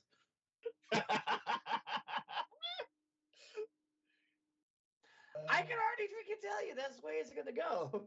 Oh my god. I can't wait. There will be multiple situations where every other type of magic imaginable would be more useful than the explosion magic that she learns. And it won't be until the very end of this season there will be one specific weird ass problem that nobody else could deal with, and the only person who has any way of dealing with it is her and her explosion magic as it. And she's gonna save the day, and it's still not gonna matter And because she's gonna it's like limited usage. she's gonna be like, see, I told you, explosion magic is the greatest magic. And they're gonna be like, you had one thing you could do. We told you it was limited. That's limited. Doesn't matter. Still did it. Is See, I already have a headache, and I haven't even watched the goddamn thing yet. Oh man, Megan, you are adorable. Can't wait to hang out again. I can. I'm curious, like, what the other characters that they're gonna introduce are. Because we got the rival, who's like just fed up with Megumin. Yeah, she was there too. I saw her in the classroom. Yeah, I think I recognize her. Yeah, she's the Everybody, one. and it's She's the one weird with how the. like every. Sorry. She's the one with the eye patch that over her eye because it's got like the cross thing on it. Okay. Yeah, you see her like at 14 seconds into the trailer. And then I'm The like, minute I saw her, I was like, "Yep, I recognize her." And then I'm like, everybody else is wearing the same outfit, which kind of like, I don't know what it kind of does to the feel of. So that is the biggest joke of them all. You know why? So we recognize that her outfit that she's wearing right there is the same outfit that she wears throughout the entirety of all the seasons, correct? She never Yes. changes her outfit. She never changes her wardrobe. That outfit is their school uniform. I guarantee you, after people graduate, they don't wear that outfit anymore. She continues to wear the outfit. I never even thought of it like that. Why wear the same thing? Oh my god, it's like just always walking around in like the sailor uniform. Yeah, basically. That's funny. I'm almost curious if this the real reason is because she never fully graduated.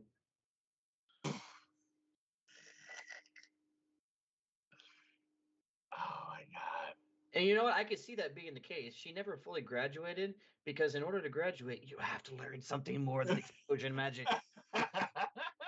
And she learns the explosion magic and goes, I'm good. I'm done. I don't need to learn anything else. Y'all taught me everything I need to go. No, I'm out. And they're like, no, get your butt back here. And they're like, no, I am going adventuring now because I am the best sorcerer wizard there ever was. Oh man. Yeah. I can't wait. This is gonna be funny. Headaches already. All right. The next show we're gonna be talking about is right. Yeah. Kuma Kuma Kuma Bear Punch. Really? Did you even watch the full first season? I doubt it. Oh, I don't think I watched any of the first season. Did you even What? know this was yeah, this is a continuation. I saw it and I'm like, why does that look familiar? And then like halfway through the trailer, I was like, oh yeah, Kuma Kuma Kuma Bear. Mm-hmm. So my notes for this one say, it's so cute. I gotta watch the first season. No. Just no. So this show is done by EMT Squared, which I feel like I've heard. Um,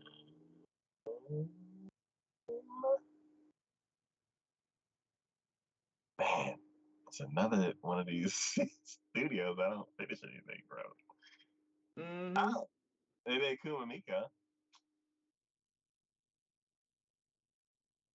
which y'all watched. I didn't watch.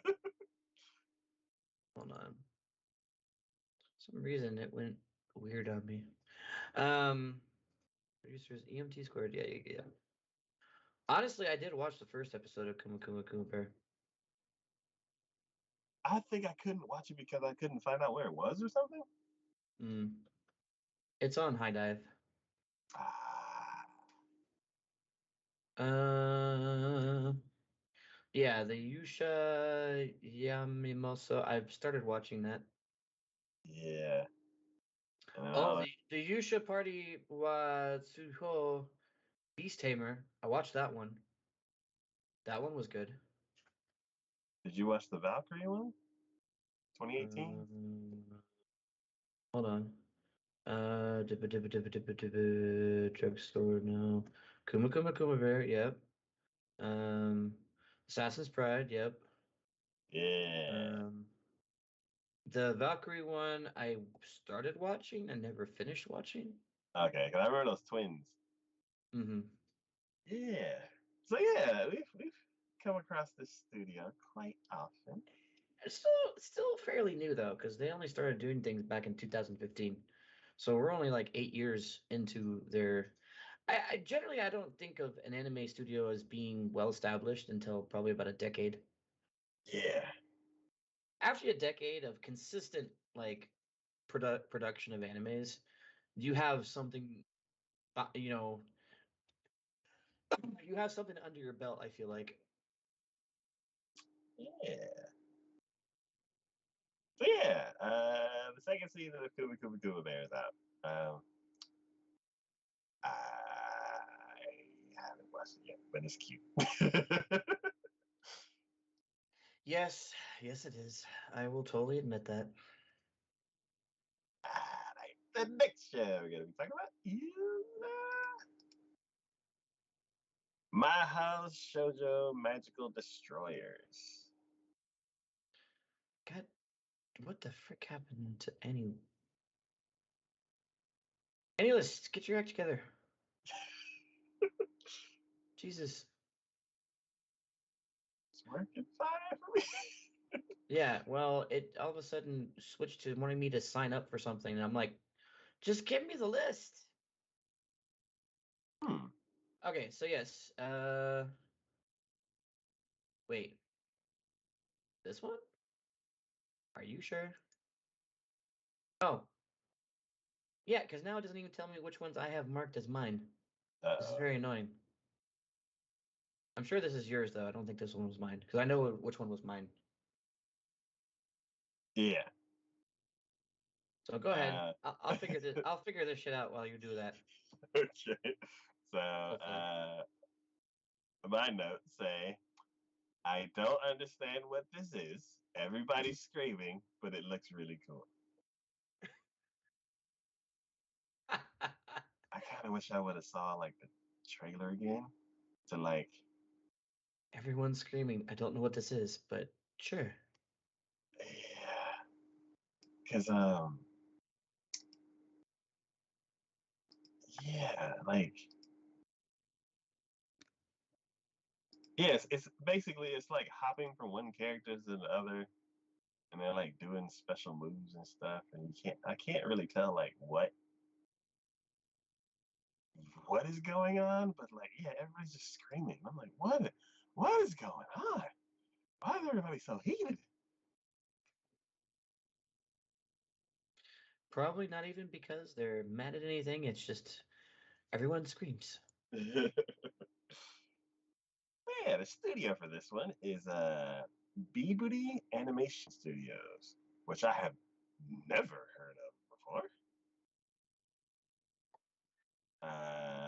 Starting oh, they're named after their first thing that they produced, which is called Booty. It's an ONA from 2017. Hmm. They worked on Grisaya. Oh, really? Yeah. Wait, I don't know what these two are. What is this? Is this more Grisaya? Oh, it's a movie. Grisaya, Grisaya Phantom Trigger, and then Grisaya Phantom Trigger Stargazer. Interesting. Grisaya was really good. Then for the quintuplets show, Hmm. Black Rock, and then this one. So I haven't watched anything they've done. Fair enough.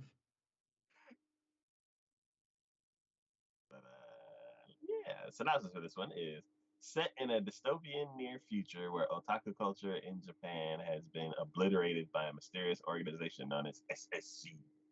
Magical Girl Destroyers follows the misadventures of otaku hero, a young revolutionary who loves otaku culture, and Anarchy, Blue and Pink, a trio of magical girls who admire him.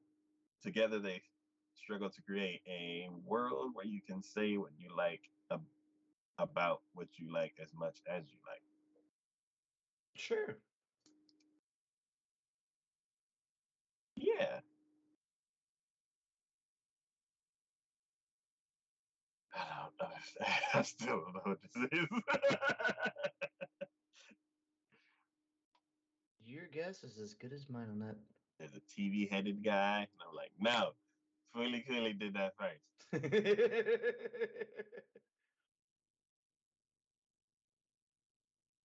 But yeah, I'm curious. I have questions. Like, why does Pink have a gas mask? Good question. Why is everybody screaming? Also, very good question. Yeah.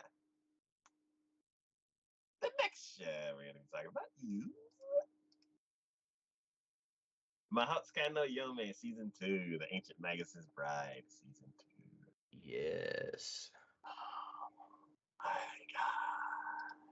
Did you ever finish this one? Nope. My notes say, oh my god, why haven't I finished the first season? This looks so good. This is so, so good. I cannot stress this one. This actually might be the most the one I'm most hyped about for this season. It's pretty close between this and Demon Slayer. It really is. Oh man. Which that should say something. The fact that I'm putting this one up there with Demon Slayer, And I was it's trying to think back, like, where did I leave off? And I'm like, man, this show is good. mm-hmm. Like this show hooked me right from the get-go. Like there was no if, ands, or buts about it. I loved everything about it. I loved the way that they portrayed magic. I loved the main character, the mystery behind the main character, the relationship that Chisei and the sorcerer, the wizard, basically that they had. I mean, um, it's like the best I could say to describe this show would be to like say this is like watching something akin to like Harry Potter anime wise is what I could say. And I still don't even think that even gives it the best description because it's gorgeous. It is so like so beautiful, so just everything about it. Everything about it, I Yeah. think, does the greatest job ever. And um, I would be hard pressed to give any fault to it because it even in the first season, like the story progressed in such a natural fashion. Um, the characters were, they had their reasonings behind them. They all had like everything, God, just even as something as silly as like Silky, the maid that works for Ainsworth, like learning what she actually was like such a mind blow in and of itself. Seeing Ruth come into the picture and what his role was and how he was portrayed, learning about what Ainsworth actually was, seeing him in his true form, and the fact that he achieved that because of the anger he felt by seeing Chisei being harmed was just amazing and stellar. I'm always the one type who loves seeing a character just go all out and just lose it. And that in itself was definitely that. Um, and I feel because I've watched this and I also watched the OVA that they came out with on this as well. And like you feel for Chisei. Like you really as a main character, she her her reasoning, her guiding force, everything about her is so well thought out, and you immediately latch on to her and feel for all the things that she's had to go through throughout her entire life. So this is done by Studio Kafka, who did not do the original but did do the OVA that came out in 2021. Yes, the original was done by Wit Studio, which is the Attack on Titan studio. Hmm. So But even looking at yes. this, even looking at the animation for what it is, I don't really see like I don't think the quality goes down at all. it still looks amazing in its of self. So, storyline behind this. Second season, Chise was able to accept Elias and herself, if not necessarily everything about her situation. After Carthopolis fell back into slumber that would not last forever, Chise was able to go back to her regular life. Then she receives an invitation from a mutual aid organization for mages called the College. Under the British Library exists a secret society of mages. And see, this is what I enjoyed most about this, is that they seamlessly tied in this magic, this society with the real world to where it made sense and it was believable. Encounters and interactions with people are about to open some new doors. This is a story about saving yourself to save another. Note episode 1 of season 2 premiered in preview screening event together with. Oh, okay, got it. Yeah, I mean, like I said, I'm super excited about this. This is going to be. I beg people, please, you especially, finish watching first season. But those who have not seen this or don't know anything about it, if you are at all enjoy fantasy in any sort of way, shape, or form, if you enjoy magic and the wonderment and everything like that, and if you enjoy a deep story, because it may not seem like it, but this is a deep story. It has so many deep threads. It pulls on lore from our world, like literal lore about these creatures, these monsters, these beings, and everything like that. It's amazing. I love it. And if you are at all interested in any of that, please, please, please, please, please give it a watch. I guarantee you, you will not be dissatisfied about it. Oh, yes, Ancient Legacy's Bride is back. All right. The next show, I might end up having to watch the whole thing over again. If you do, it'll be worth it. I can guarantee Yeah, it. It'll be yeah, worth it. yeah. All right. Next show we're going to be talking about is My Home Hero. Okay, I've lost my list. Is this one of mine? uh,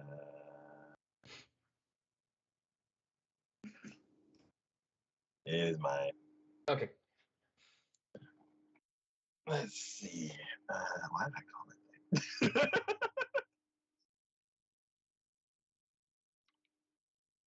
I don't know. I guess I'll just read what I wrote. My Home Hero. This is a dark ass show with a super light and fun feeling title. I'm Hmm. not sure what I want. I'm not sure I want this show in my head. It's too real and dark. What happened in this trailer? Yeah, that's a good question. Oh,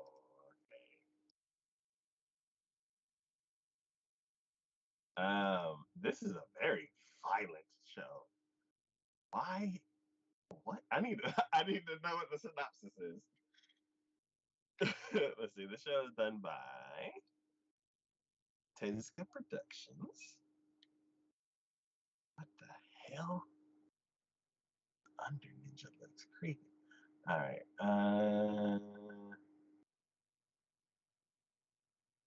Tezuka Productions. Oh, they've been around for a very long time. From Like the animation style does look familiar. 80s, 70s, I can kind of tell. 1965. I can tell from the animation style. It does. It's not bad, but it does look a little dated. Okay. Have they done show the Kanajo Makanajo, which I started. Uh, uh, Did they do? Okay, Dawn of the Witch. Yep, I recognize that. How Not to Summon Demon Lord. Yep, recognize that. that's what it is. I was like, what's the other name for that show? They did that. Da-da-da-da, yep. Dagashi Kashi. Yep, recognize that. And oh yeah, see that's where I recognize the animation style. Kids on the Slope. Yeah. That's where I recognize his animation style. Okay. And that's why I said it's dated, because that was back in 2012. Yeah. That was, what, 11 years ago? Yeah. Yeah, 11 years ago is when that came out, and that's why I said it looks very similar to Kids on the Slope as far as the animation goes. It's not bad, but it's definitely dated. Hmm. Okay. The synopsis for this one is Tetsuo Tozu, an ordinary salaryman, discovers his daughter Reika has been physically abused by her boyfriend. Matori Nobuto, trying to learn more about him. Wait, oh, that's the name of the boyfriend. Okay, trying to learn more about him, Tetsuo uncovers Matori's scheme to extort money from Reika's wealthy grandparents and finds out that he is a member of a crime syndicate with a history of murdering former girlfriends. Filled with rage and fear at the thought of Reika being in danger, Tetsuo ends up killing Nobuta, and with the help of his wife, Kassen, successfully disposes of the body. Now, as the members of the syndicate begin to question Nobuto's sudden disappearance, Tetsuo and Kazen must work together to ensure the safety of their daughter and prevent her from getting involved in the predicament any further. Yep. Yeesh. Yep. Yeesh. Mm-hmm. Ah, so it's one of like that's like the scariest thing. It's like this immovable, unstoppable, unavoidable force, and then it just looks in your direction, and now you're involved, and Mm-hmm. it's like you can't do anything about it. And if you do something about it, then like everything else that's attached to it is now also involved, and it just spirals out of control. Mm-hmm. Like, I just feel uncomfortable looking at this show.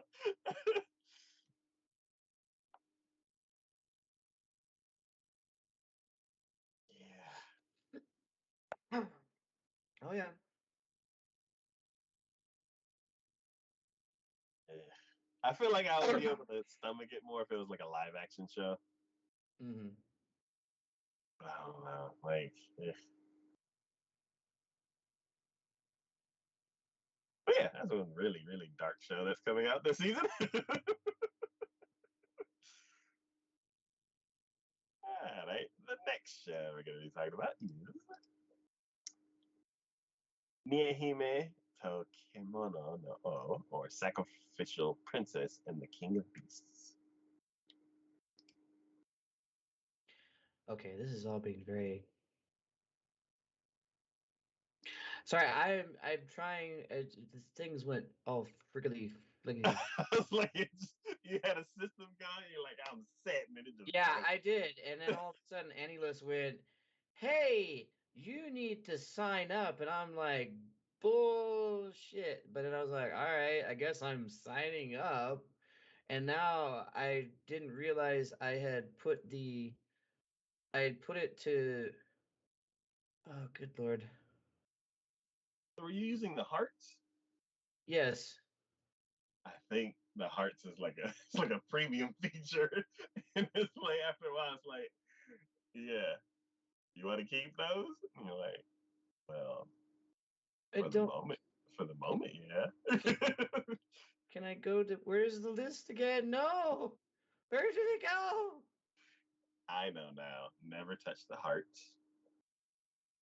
I was using it as a way for me to go, okay, this is the next show, or this is what I'm planning on watching. So I had my list with me, and now all of a sudden it's just like, hey, you gotta do stuff with you that. you got involved with the unstoppable force. I did, and I'm like, I don't appreciate that. Uh, God. freaking damn it. All right, hold on. Give me just a quick freaking second here. Nahime. All right, I get it. I'm gonna get it. I'm gonna get it. Okay, hold on. Is that the one? Yes, that is the one. Okay.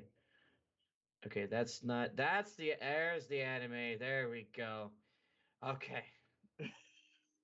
I'm on board now for the moment. Okay, this is done by JC Staff, which we know is one of the good ones.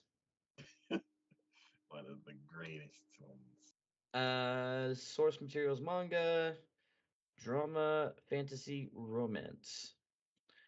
So, storyline between this is the king of the beasts and demons regularly receives female human sacrifices to eat in order to assert dominance of his people over the human race. However, for the 99th sacrifice, the human girl brought to the capital, Seraphi, intrigues the Beast King. In fact, she isn't afraid of him or any other beast that even accepts her death without begging or crying, as she has neither home nor family to return to if she were released. The king finds her intriguing and lets her stay at his side as his consort despite being human. This is the story of how Seraphi will become the queen of the demons and beasts. So, that seemed interesting to me.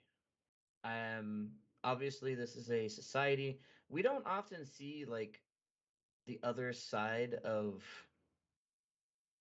the other side of the frame, as it were. It's like we always see the human side. We don't always see the demon lord side or anything like that. So to all of a sudden, this is the world we're currently in, and this is what we're dealing with, to me is interesting. And it's also interesting to me is that like the demon lord or whatever, had no problems at all with killing every other sacrifice that came to him. But this one intrigues him. And because of that, he wants to learn more. What it kind of reminds me of is I know not you're not going to recognize this, but the Ant King from Hunter x Hunter. He human emotions and human ideologies and thought processes were very foreign to him, but there was a girl who challenged him and basically gave him a run for his money, and it intrigued him and it made him curious, and through that he started to show more human emotions from there. So I'm curious into what direction that the story itself will go into. um Sounds like there's probably going to be, if this is the demon lord, there's probably going to be a hero involved. I don't know if he'll try to come rescue her, and if she'll just not accept it. Maybe she'll actually start having feelings for him, and it kind of looks like maybe the demon king might have feelings for her. So it's interesting. I'm curious to see what direction they plan on going to with it. Okay. Um, there was one point in the trailer where I saw her like stand up to some people. Mhm. So I'm kind of curious, yeah, what is it exactly that she did that was different than all the 98 before her? Yeah, so we'll see. Yeah. And then like his whole role, and like I'm pretty sure like even though he does keep her by his side, there's still gonna be some who are like, Oh oh, yeah, like if she leaves his side for a second. she'll get taken away because there'll be a side of the the demon side that's going, you're losing your focus, and it's compromising you. She needs to be Yeah, dealt with because she's compromising you essentially. yeah, you've changed. Hmm. Yeah. All right. The next show we're gonna be talking about is Oshi no Ko. Oh, this one's at the top because it had brackets around the name.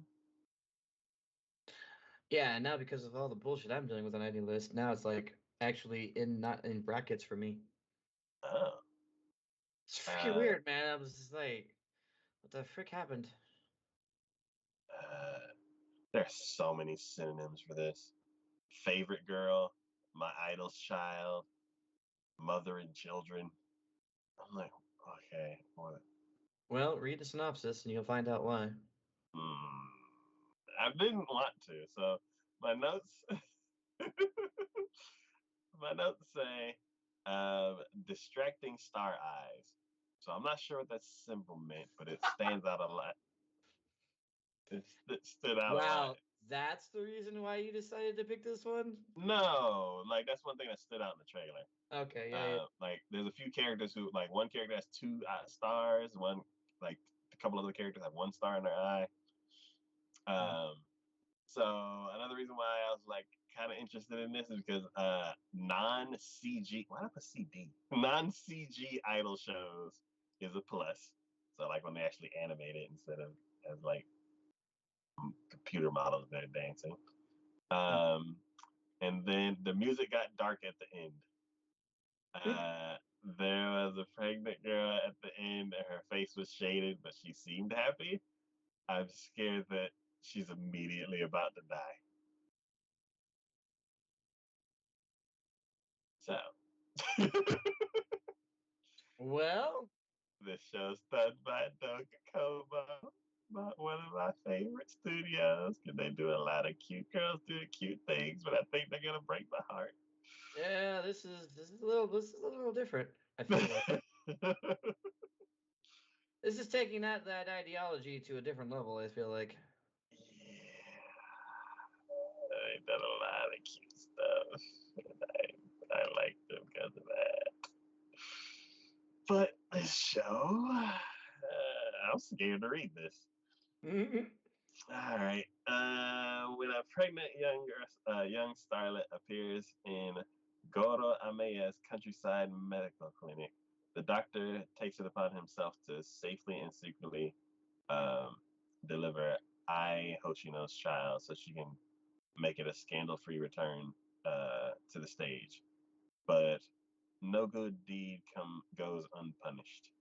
And on the eve of her delivery, he finds himself slain at the hand of Ai's deluded stalker, and subsequently reborn as Ai's child. What is happening? Aquamarine Hoshino. The glitz and glamour of showbiz hide the dark underbelly of the entertainment industry, threatening to dull the shine of his favorite star. Can he help his new mother rise up to the top of the charts? And what will he do when the unthinkable disaster strikes? What happened just now? This is,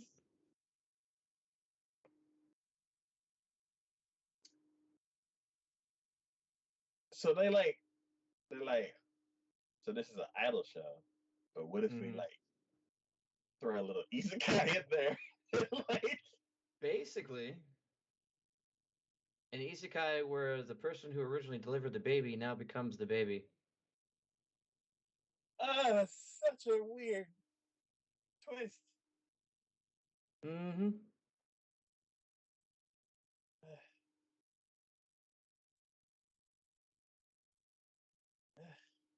Uh-huh. This is why I looked at that and went, nope, I'm good. Doga Koba, what are you doing? They flash some pretty star eyes in front of you and they're like, look, it's cute. It's cute. Don't pay attention to this understory of this. No, no, no. It's cute. It's cute.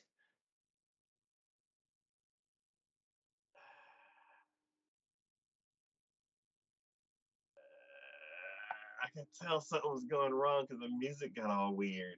Mm-hmm. And I was like, this, these are the. And the synopsis didn't help either, because at the end of it, they're like, "What will he do when unthinkable disaster strikes?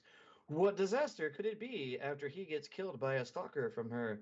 Could it be that she gets kidnapped by said stalker?" It's like dark underbelly. Those two words should not be next to Doga Kobo. Mm-hmm. They make it all pink and bubbly. They're like, yeah, it's still us. Mm-hmm. So when I saw that, I thought, because I saw the beginning of the list because of the quotations, and you didn't immediately go to that, I was like, "Oh, we're free from that. He didn't go for it. Okay, cool." I didn't realize you had taken the little quotation, the little brackets out of it, and been like, "We're gonna put it further down the list." I think when you're saving the, because a lot of the, wait, let's see how. I think when you copy um, data into a spreadsheet, it doesn't like brackets, so it removed it. Mm, So instead of it being at the top, it throws it at in whatever the first letter is. gotcha. But yeah, I'm scared of this one. Next show we're gonna be talking about is Tengoku Daimakyo or Heavenly Delusion. Did you have this one on your list? Uh, yes. I thought you might. I was While you were talking, I was kind of looking at the trailer for this one a little bit ahead of time, and I'm like, "Oh, yeah, this seems like it would be because of how good the trailer looks, even though it's got some weird and horrific stuff happening. I'm pretty sure he might go for this one. Just My trailer says, "What is the jellyfish with 15 arms?" fair enough. And that was it. This one is done by Production IG, which we all know Production IG. I don't think anyone who has ever watched anime does not know of Production IG. For the longest time, they were like really into sports anime. They were, but they have done a lot. Yeah. Like, they literally have done an absolute just shit ton of different anime. Speaking of that, Kuroko basketball. hmm Uh, Fate Grand Order, Ghost in the Shell, a little bit of Attack on Titan. Attack on Titan, a little bit of that, Strike Psycho Witches. Psychopaths. They've had their hands in. Oh, and they're the original ones to do the Mahotsuka no Yoma one we just talked about that season. Oh, yeah, yeah, yeah. They did the original. Mm-hmm. So yes, IG Production has done a lot. And I think they're just on track with this one, because this one, as with a lot of other ones they've done, looks extremely fucked up. Um, so to the storyline that Big D over here doesn't know anything about. Within the safety of the walls, youths are raised in a nursery-style setting by robots. While life there may appear stale on the surface, the children are full of potential and curiosity. In many ways, it is like a slice of heaven. The outside world is a hellscape. It is almost entirely void of anything mechanical, and is now inhabited by bizarre yet powerful supernatural beings. Maru, with the aid of Kiroko, is out there crisscrossing that what was once Tokyo for heaven. But after searching for so long, maybe heaven is more of an unattainable dream than a potential reality. Looks fucked up. There's a lot of fucked up things happening here. Um, One of the tags for this is post-apocalyptic, and I believe it, because this looks, as they described, like a hellscape. The closest I could say that I think that this reminds me of is, what was that one anime, the Neverland? Oh,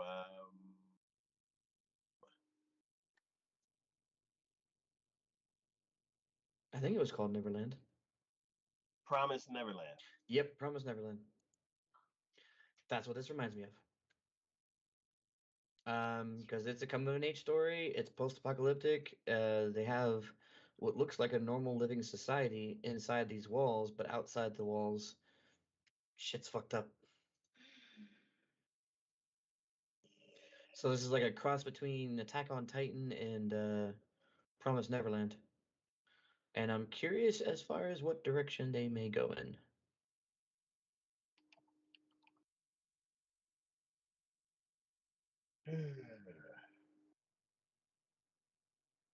But that's all I got for that one. I don't know what to say about that one because it's kind of fucked up. Yeah, that's really weird. So I gotta answer a question for my brain. Did did production ID G do Samurai 7?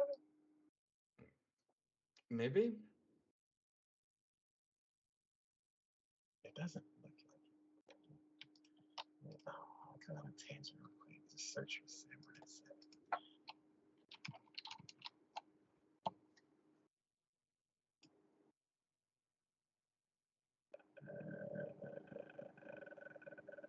Gonzo. Nope. Okay. Yeah, this show is it's there's like three shows that like are like strange and dark, Mm. and I'm like, oh, what happened to my anime? I don't want to escape to Which is why I limited myself to just this one. this. I'm okay with a mindfuck, but I don't want to be like mindfucked all the time. Give me Yeah, only a little bits and pieces. yeah. Uh, we shall see about this one. Alright, the next show we're gonna be talking about is. Ooh, those letters are too small. Oh, English version of this is the aristocrats' otherworldly adventure serving gods who go too far. Yes. Oh, so this is Studio Magic Bus and EMT Squared. I know EMT Squared. I don't know Magic Bus. What the hell is Magic Bus? You know, Miss Frizzle and the like. That's the Magic School Bus. That's not the Magic Bus. They didn't say Magic School Bus. Wow, Magic Bus has been around since 1982. Damn. Magic Bus has some staying power. And Uh, then I don't recognize anything from Magic Bus though. no, from like 2010 to 2017, they didn't. Well, from 2011 to 2016, they didn't do anything. But EMT Squared, obviously, we already talked about them because they did Yeah. Kuma Kuma Kuma Bear Punch for this season. And I've seen a bunch of other things from them, so I'm okay with them. This is a action fantasy romance. Source is light novels. Story is Shina Kozuya is killed protecting a young girl at a convenience store where he just happened to be at the wrong time. The next thing he knows, he is in the kind of world he's only dreamed about, a world of magic and swords. He has been reincarnated as Cain Val Silford, the third son of an aristocrat family, and he quickly grows interested in many things he sees. Then, on his fifth birthday, he's baptized at a church according to tradition, and the gods grant him several divine blessings, along with stats that could only be described as unusual and extraordinary in his reincarnated life. When it comes to things like battles, romance, and studying, apparently a little overkill is just right? Question mark. When he puts in the usual effort to do things punctually and properly, it only gets him in trouble. Thus, Kane's chaotic life in another world begins. Must be nice, born to aristocrats. So I don't necessarily see anything. This to me sounds like a lot of the same that we were just talking about, you know, character reborn, another world, overpowered, yada yada yada. Almost in the same way as like the smartphone, except this time he's not given anything. He's given abilities, but he's not like he doesn't get anything from his world bringing over. So I don't necessarily expect the world of this. I don't think it's going to be like anything that's groundbreaking or uber like, oh my God, where has this been all my life kind of situation. But I mean, I'm here for it. It's going to be an overpowered character who's going to be doing some crazy things. Um, maybe in that same way, it's going to be like the one I'm watching currently, The World of Gods Only Knows, or something like that, where he's got the slimes and everything. He's uber powerful, but it's not the tasks that he does that is the interesting part. It's the character that he is, and as it evolves as it goes along. So we'll see where it happens. But I mean, at least I probably will be continuing this one. I can almost guarantee. I don't think that I see anything wrong with it. I just think Mhm. that it's not going to be anything I'm going to be like, Big D, you gotta watch this. It's amazing. Mhm. Please. Unlike the other one with Ainsworth and all that other, where I'm like, no, you have Yeah. to watch this. Yes. So this to me will be another one of my guilty pleasures that I'll just watch on my own kind of thing. Good, good. Alright. The next show we're going to be talking about is The Marginal Service. The marginal service. Oh, that okay. It's because it's okay. It started with T. I was like, wait, why is this M's? That should have been done a long time ago. Where are we at with this now? um, Why did you pick this one? Because this one obviously is not mine. my notes say I clicked on it without reading the title and I was just on edge. What am I watching? And then it said Marginal Surface. And now I'm very confused. Every single character in this that they show on any list are all wearing those same damn hats. Yep. Every single one of them. Yep. What the fuck? And there's no synopsis. and No, the trailer. that Wait, is this a worries different me. trailer? That worries me. Why do I feel like this is going to be another situation of the terraformers?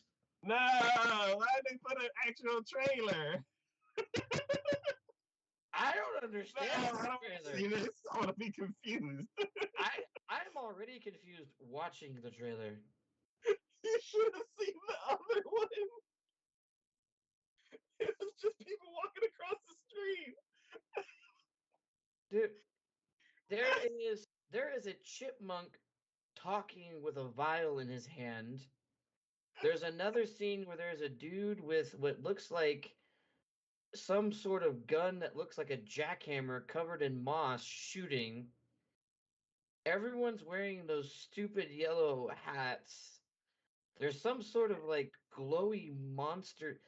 Is this wait, hold on. What is that show? It's not Furikuri, it's what was that one show? Oh my god. It's oh god, I'm stretching my memory right now because it was a while back. It was one where the whole point of the show was someone was going to destroy the world for incinerate, venerate, because Lord El Prato told me so. Oh, oh. And she ends up killing the creator or the manga artist, and the narrator has to rewind history again so that way she doesn't go and kill the animator of their story or whatever. It seems like this is going to be such nonsense exactly like this. Uh, so This this. There's a dude with a fucking rocket launcher.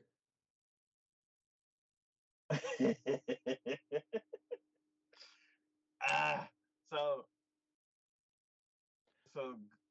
can't say like go Google the marginal service I'm afraid what I'm gonna get. and then because I want to show you the trailer that I got. So I'm like, I guess this is this. I don't know what this is. Um, and then Google the marginal service and then click on videos. And the second one, that's Crunchyroll anime news, Um,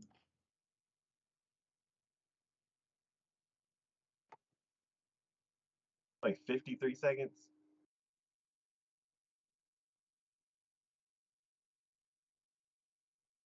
okay. So it starts off saying marginal service, a lot of flashing lights, original animation, I can tell. Bombs, cool. Is Brian and Zeno. Why is everyone shirtless? I was like, what is this? Even the women are shirtless. I was like, what is this? And there is okay, so apparently the chipmunk dude is a part of the team. Got it.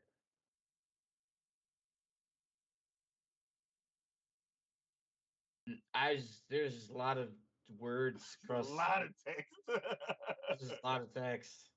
I don't see anybody walking, but everyone's naked. I Yeah, got so I I got to the missed end. the marginal service at the beginning. Everyone's naked.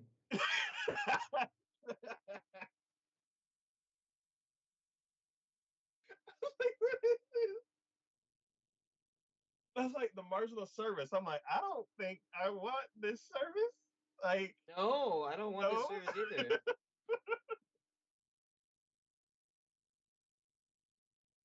And now that I know that there's a real trailer, I'm like, you know what? I'm gonna go in confused. Like, I don't need to know like this is actually an anime with story. Like, yeah, it's weird. Hold on. I gotta find. This was back in the 90s, I want to say. The hell was the freaking. I want to say it's one word, started with an E. Oh. The one I was talking about, where like they did the stereotypical anime thing where the girl was graduating and got hit by a bus, and then all of a sudden she's. Oh, God, what the fuck name is the god? Escaflowne? No, No. no, no. I was like, no, I was like, wait a minute. No, she was running track and a dragon showed up, and then the hero came, killed Excel the dragon. Saga. Oh, okay. That actually makes way Why more does sense. why does this anime remind me of Excel Saga? You know what? I wouldn't be surprised if it was a nonsensical, random, crazy show like that. Mm-hmm. You know how I got to it? I typed in Lord Il Palazzo. Because I remember the goddamn freaking song that she sang from the freaking when she was going to incinerate, obliterate, because Lord Il Palazzo told me so. Oh. And she's like holding this giant scimitar and is just like swinging her arms back and forth, as happy as could be. And then there's the Was it new a? the lady who always coughs up blood Oh and yeah. faints. Was there? Was it an age thing to where like songs like that just stay with you for like decades, or was Because it the it was show? so ridiculous. It was so ridiculous. Yeah, because I'm like, was it the show, and that's why it stuck with you, or was it like age? It was because someone we mutually know loved the crap out of that show, and and while walking to school would be singing that song over and over and over again. Oh yeah. And I'm like, I you can't help but have it be stuck in your head now.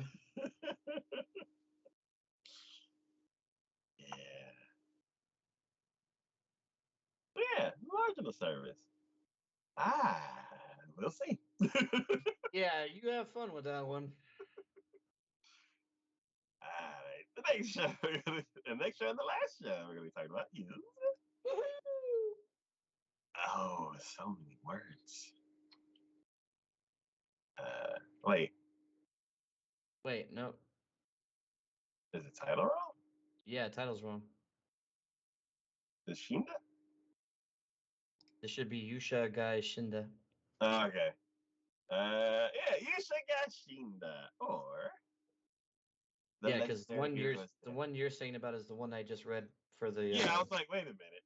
I yep, was like, yep, let yep, me go yep. back up the T. Okay, this one is done by Linden Films.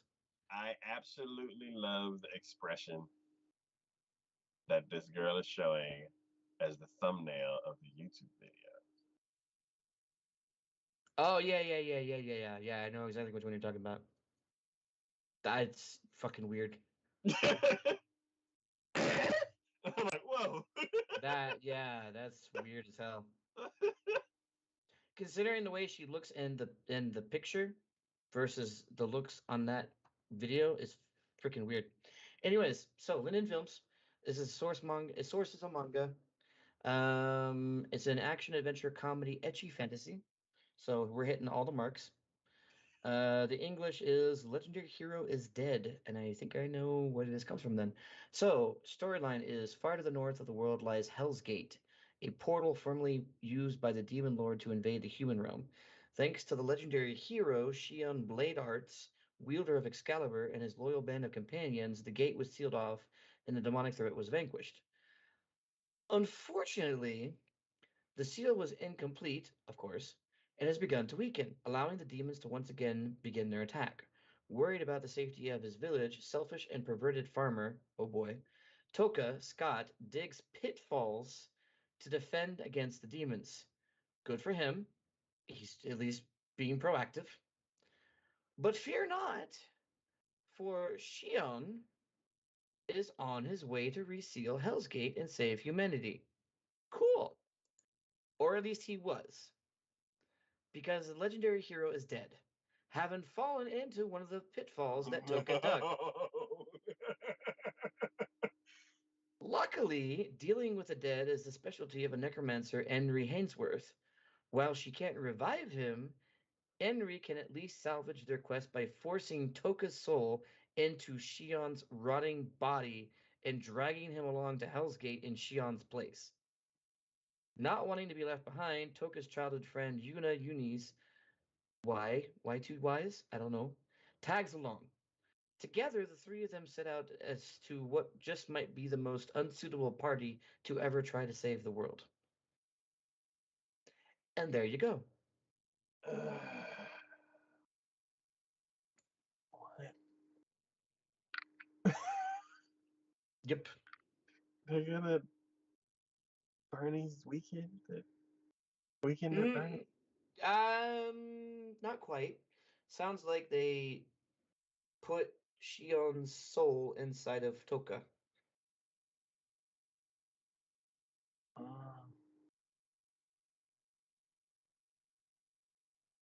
uh, Oh, wait, no.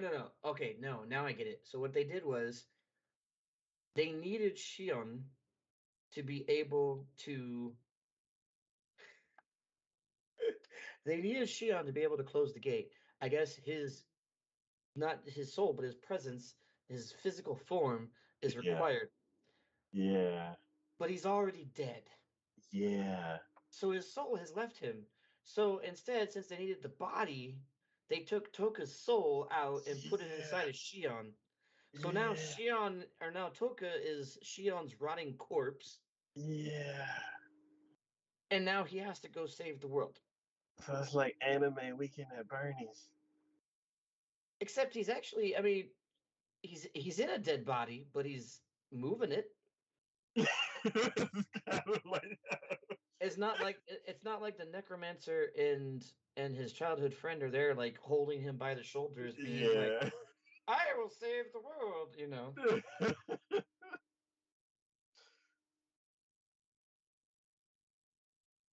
Now, whether he's beginning to rot or not, I don't know, but he does look really pale in the trailer. So who knows? But I think that's very interesting and very funny at the same time.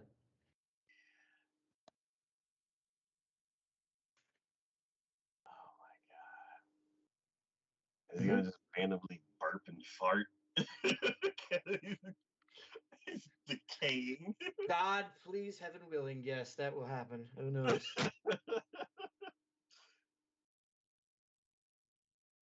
Very unusual concept. I would agree. But you know what? I'm here for the unusual. I am here for things that we question and go, what the fuck did I just watch?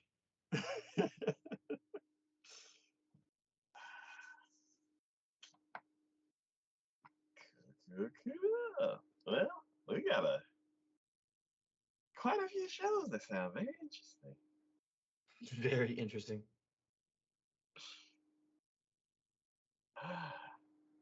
But yeah, we will be back for yeah. That's it for what? Episode 91 Yes, of the spring. upcoming spring anime of 2023. Man, we are almost at 100. I cannot believe. It's been a while. It has been a while. Oh, I clicked the wrong thing. Yeah, you're on Dead Mount Let's Play. Yes. I was like the first one. The first one is 0, not 1. um, something making noise. Is it raining? I think No, it's finally raining. Okay. let's finish up, so maybe. All right. So yeah, that has been it for episode 91. We will be back for our final thoughts on the winter season. On April 2nd. Yeah. And as always, this is DK and Shay. So thank y'all for watching. Thanks for hanging out in chat. Thanks for supporting the channel in any way that you do. And we will see y'all next time.